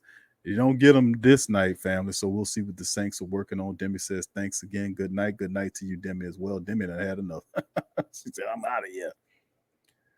JT says, "This answers all my Kamara questions." Jerome says, "Cincinnati needed someone to protect their franchise quarterback." Demi says, "Why are we always struggling for money and other playoffs teams don't?" Jonathan Williams says, "Should help us afford Kamara." That's interesting take on it too. Thank you, Jonathan. Fallout Phobia says, "Love will be learning from Aaron Rodgers for many years and will be a good QB." Slick Rick says, "You can't go wrong with a lineman." Daron says, "Have anybody thought about when Breeze leave, they might just sign a quarterback at free agency?" That's a possibility. A lot of things, man. Troy Thompson says Packers got love. Metalhead says O-line, most important thing. You need O-line and the defensive line that get after the quarterback. So I completely agree. I completely agree. All right, let's see. KT says, "Big Q, I hope Mason Fine doesn't get signed or drafted by us. He might be undrafted. He falls undrafted. He'll come into camp." Ken Smith says, 24th pick, Ruiz all the way to Tampa Bay. Who that? Tampa, who that? Thank you, Ken. Greg says, Demario Davis, our only linebacker. Damn. 8 Ward, Zach says they graded the Saints pick as a B. Ruiz is a beast, man. He's a beast. But did you need a beast there? We'll see. This is a money move, in my opinion, fam. Richard Rich says, bruh, so Demario's supposed to take on the run, stop defense. They literally said they struggled in that area. It's still not done, family. We still got some work to do. It's still more days left in the draft. Joshua said, I'm out. I'm out. Wish all the best and hope they do something worth damn sooner or later. Thank you, Joshua. Big ups to you as well. Tramal says they have other linebackers later on in the draft. CSG 1027, what up, family? Said, I wanted a linebacker, but if Caden Ellis and Anzalone can stay healthy, we'll have a good linebacker squad. We have to see how Mike Nolan's replacement at linebacker pans out. Bet Decius says people sleeping on Ruiz. Peace. Okay, Joshua left. Tino YT said, "What's up, dog? What up, Tino? Big ups to you." Yeah, family, it's gonna be, and I'm gonna go and let me see if I can. I'm gonna read some more of this of the injury. I mean, of the scouting report from our first round draft pick center, Cesar Ruiz, and you're probably gonna get the whole spiel next tomorrow or later on tonight when some of these beat writers start writing the story on him. But this is his overview. Athletic and tenacious with a combination of skills and technique to fit into a variety of blocking schemes on the next level. Ruiz wins early with initial quickness and fast hands in his first contact, works to convert early advantages into wins. He consistently is securing down blocks and has the athletic traits to become a second level factor. He'll give some ground to power rushers and need help against wide bodies, but the tape checks out. Ruiz has early starting potential and should develop into a good pro, whether it's guard or center. All right, we get another call. And what's going on, family? Welcome to the show. Who's speaking?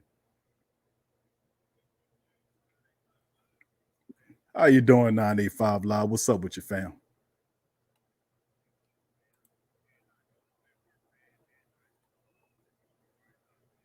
Okay. All right, bro. Be safe on that road, brother.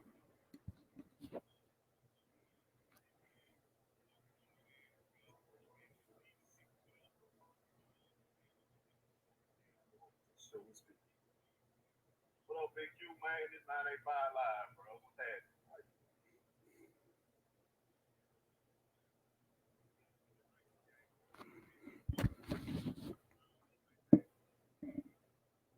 Yeah. Yeah, Larry Warford ain't look too good in that game, bro. And that could be and a lot, like I said, a lot of people upset about the pick, but the offensive line to get a center who could play guard, depending on where they go, is still kind of how we would play. But McCoy and Ruiz, this could be something good. And these guys are a lot cheaper than a Walford or perhaps Armstead. We don't know how it go. They did pay Andrews Pete because he's young. So you got that young core of Ramczyk, Ruiz, McCoy, and Pete now. That's not a bad offensive line. And when you throw Armstead in there with 2 years left on his deal.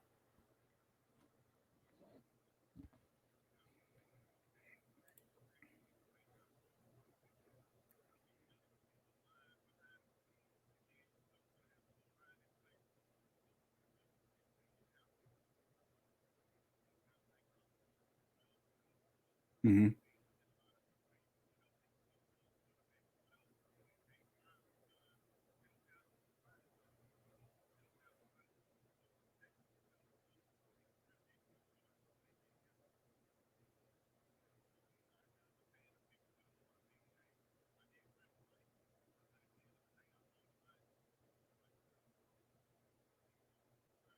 Mm-hmm.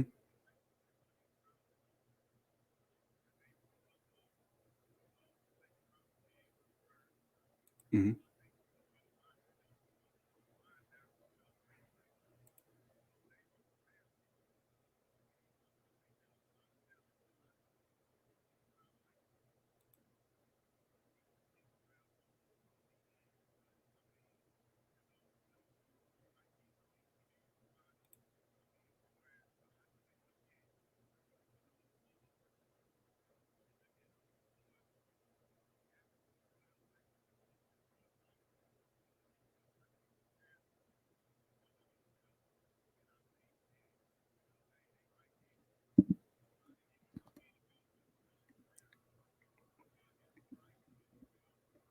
Mm-hmm.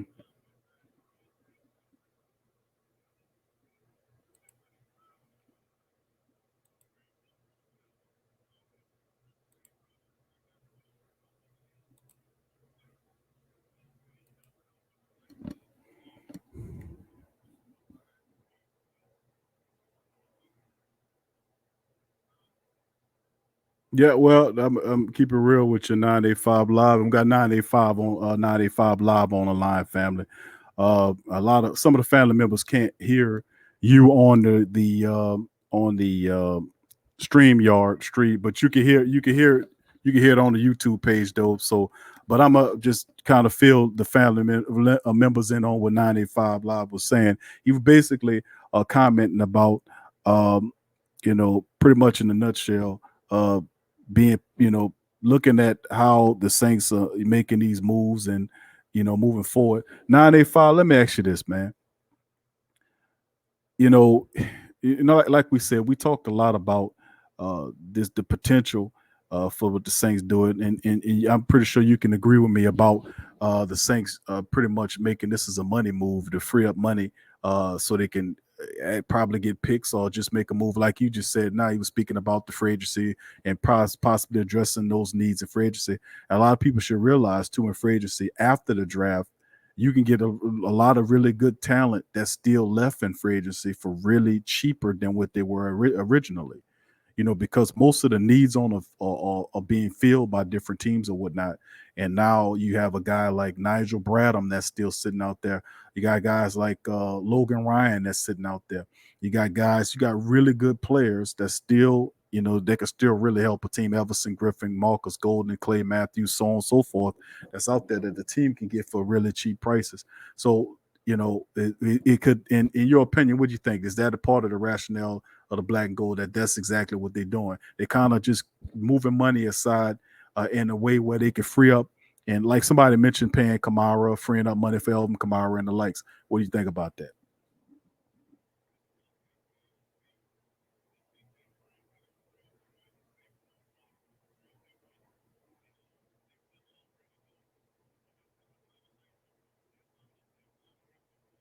Mm-hmm. Yep.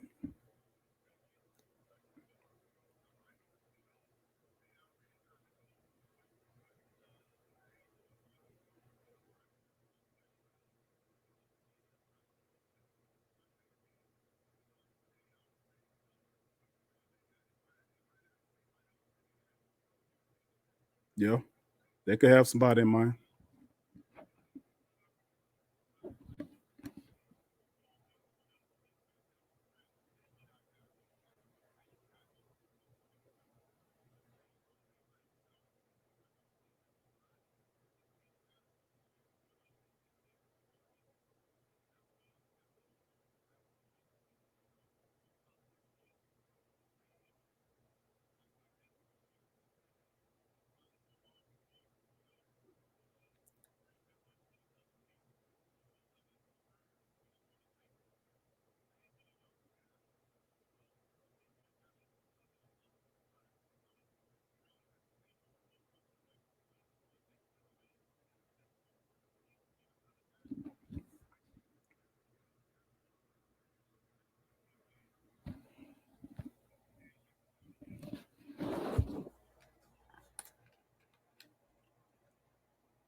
Hmm.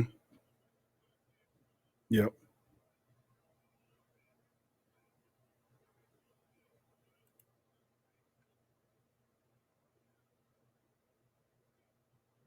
Yeah, you're right. You're absolutely right. 985 Live, and like once again, the brother just make mention of the fact that he's stating that the Saints are looking to move some of these pieces around to free up capital to go somewhere else.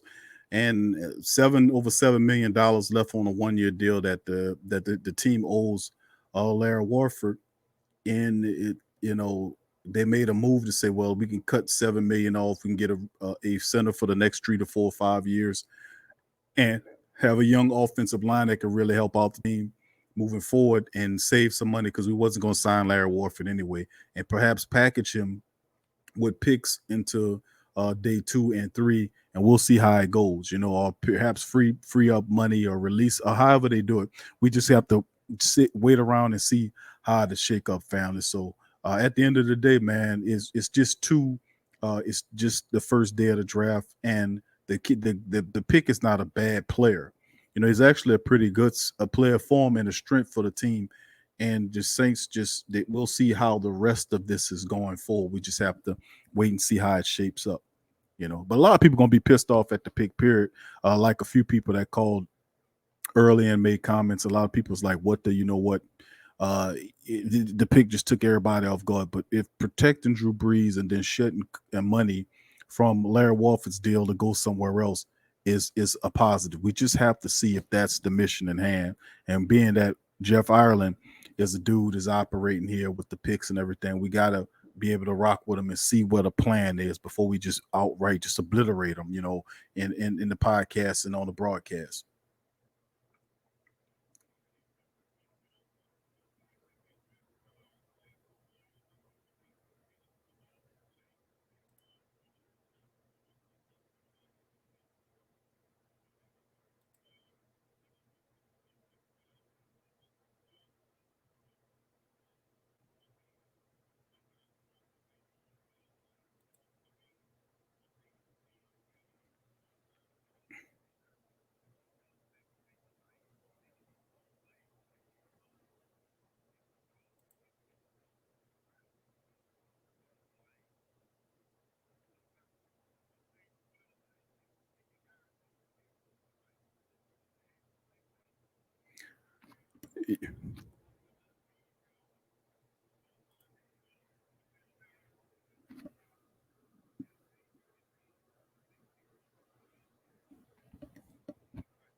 Yeah, that's the point where the Saints just not, and I agree with you on that 985 Live. They're not just picking some guns just to pick them. There's definitely a purpose to the mission of what they're doing, and you can read into some of the tea leaves taking this guy, whether he plays at center or guard or they flip flop McCoy and Ruiz together. One plays one position, other one plays. It matters not. We know Larry Warford is more than likely out of that. A trade rumor surrounding him. I threw another little interesting giblet at him about Teron Armstead, who has 2 years left on his contract as well. And the youth movement, we know they're going to pay Ryan Ramczyk. So you have 4 of the 5 linemen, young linemen there that's going to take the team into the future. And we just have to see how the rest of it shake out as time goes on. So it's still day 2, day 3, the undrafted market, and then still free agency is still ongoing. So it's still too early to make call of it. Greg Brooks says it makes no sense, and fans defending it is even worse. It's too early, family. It's too. I hear you upset because you probably want him to take Love or Del Pitt or somebody like that. I got you. I feel you.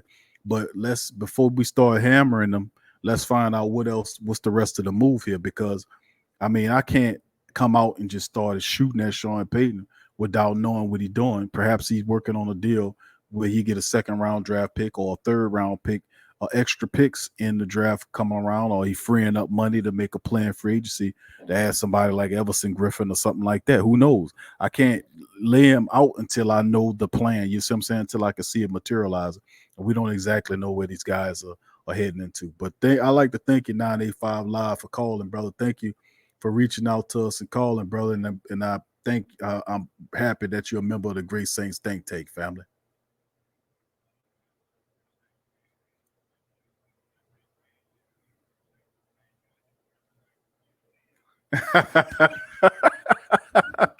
Everybody wants to talk to Reverend Saint, bro. But I have to bust him up.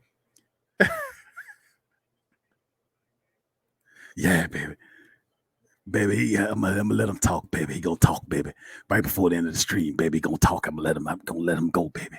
He gonna talk all about it, baby. He gonna talk to you about it, baby. I'm gonna tell you, baby. I'm gonna tell you about it, baby. It ain't bad, baby. It ain't bad yet, baby. It's all right, baby. Hang in there, baby. We ain't gonna lay him out yet, now, baby. He gonna be all right. First, we gotta see everything lay out first, baby, before we go. That's how we do it, baby. We gotta be patient, baby.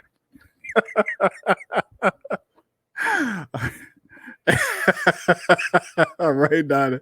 Appreciate you, fam. Thank you, my man. Appreciate you, cuz.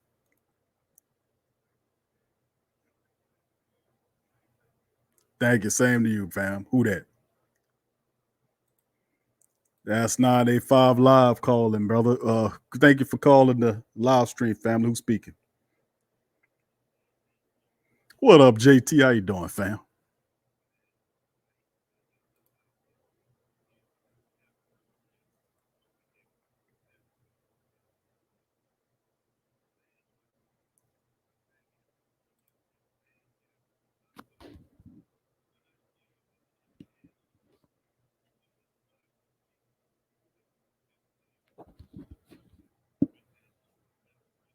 Mm-hmm. Right.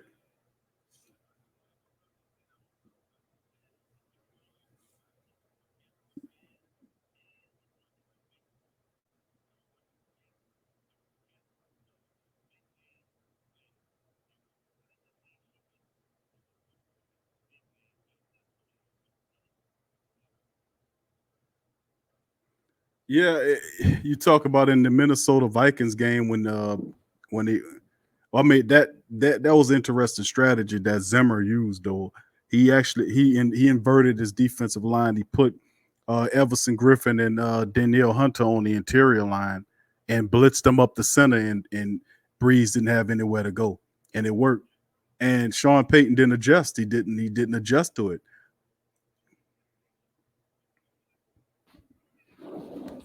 Mm-hmm.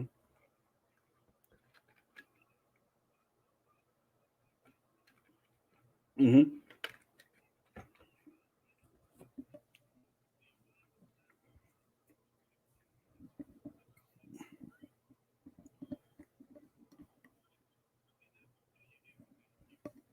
Mm-hmm. Mm-hmm.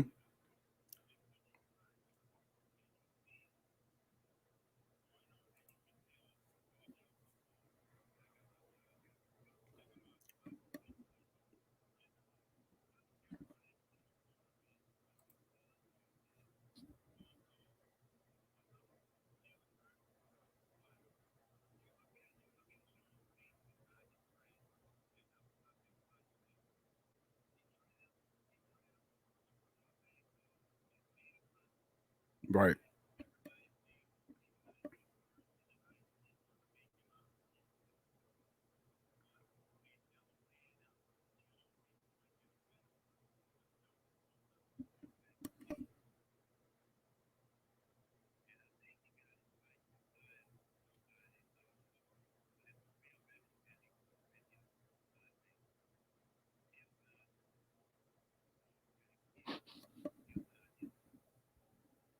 Okay.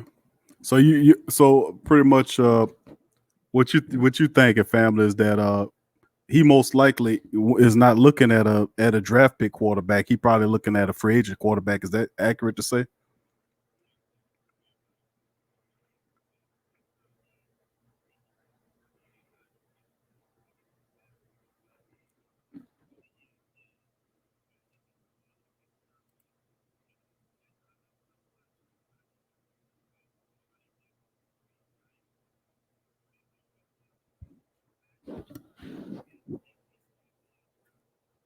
Hmm.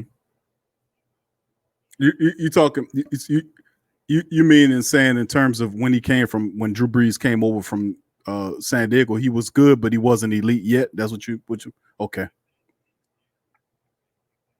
Okay.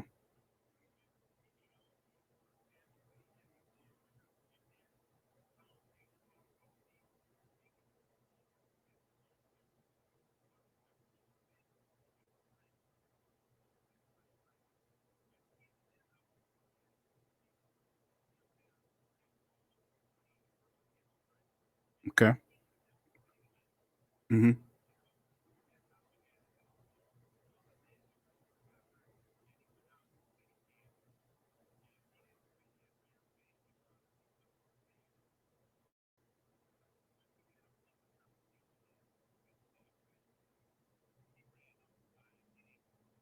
Right.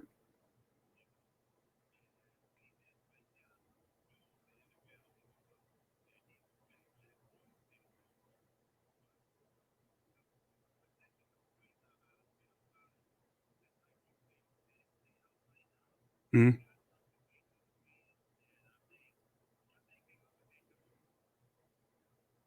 Well, I mean, I agree with a lot of what you're saying there, JT. I think a lot of the issues a lot of people having is the fact that they didn't recognize the offensive line as a weakness. So why would you need to spend the first round draft pick on a lineman that you didn't need?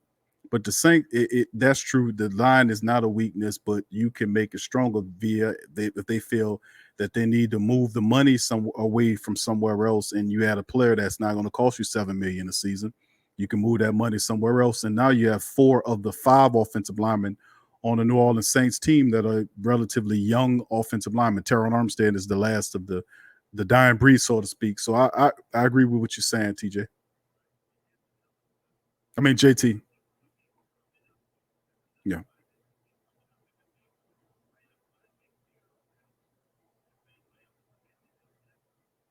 Yeah.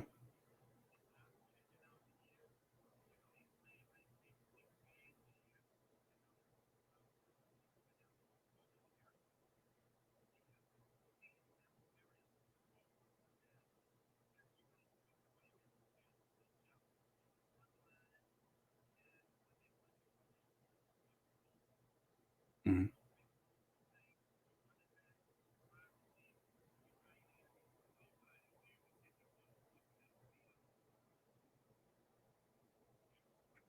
Yeah.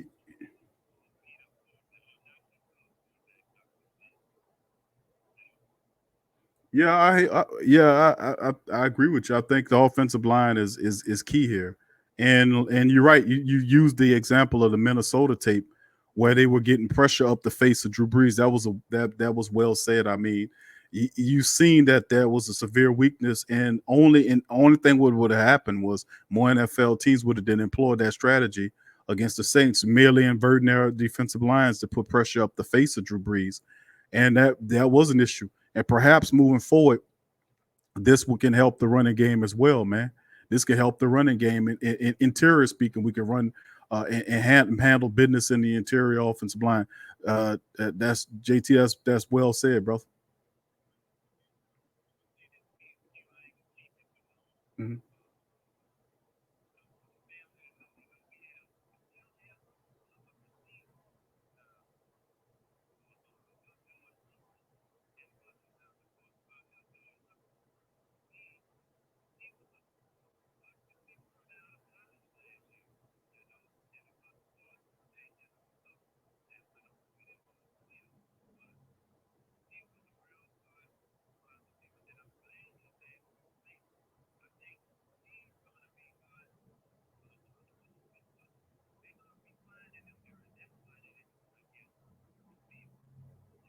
Mm-hmm.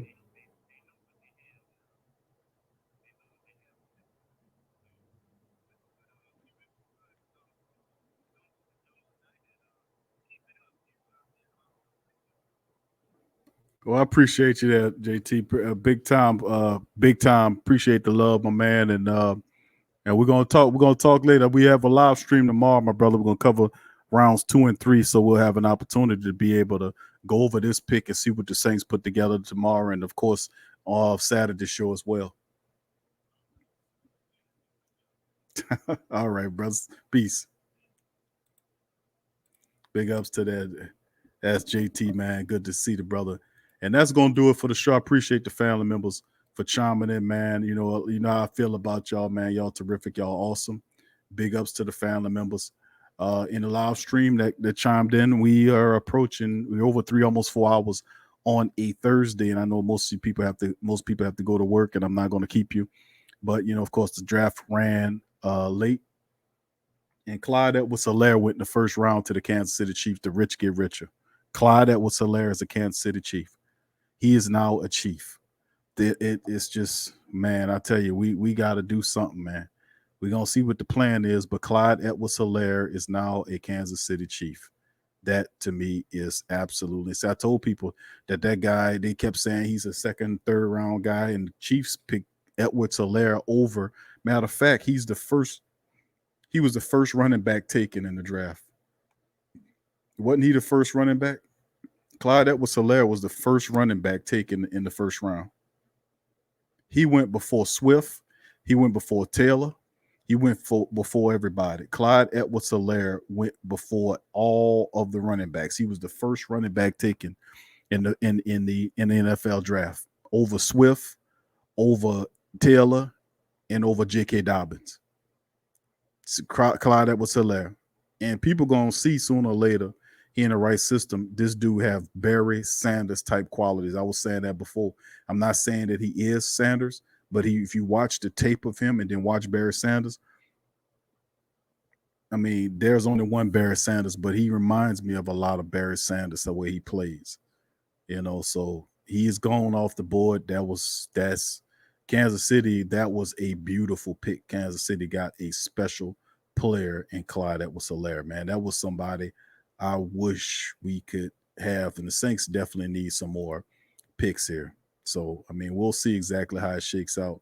But my goodness, man, my goodness, the hits just keep on coming. So y'all just know that this is just the first week, man. This is the first day of the draft. There's still a lot of time left, a lot of time left, period, in terms of the rounds 2 and 3 tomorrow, which we'll have a live stream covering that as well.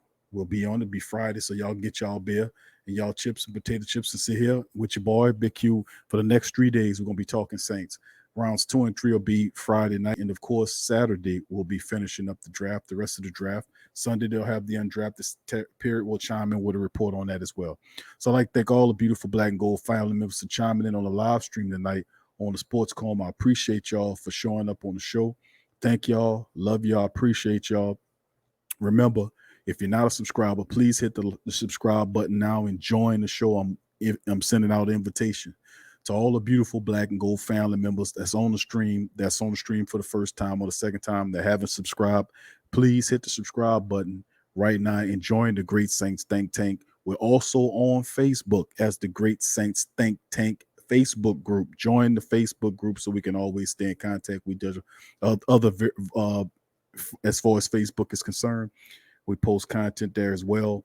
Feel free to join the Patreon page. All the links are in the description section below for this one. So remember, we'll go back and this is a 3-hour show for the first round. Don't be upset. Let's see how the rest of the draft shake out, family. Seriously.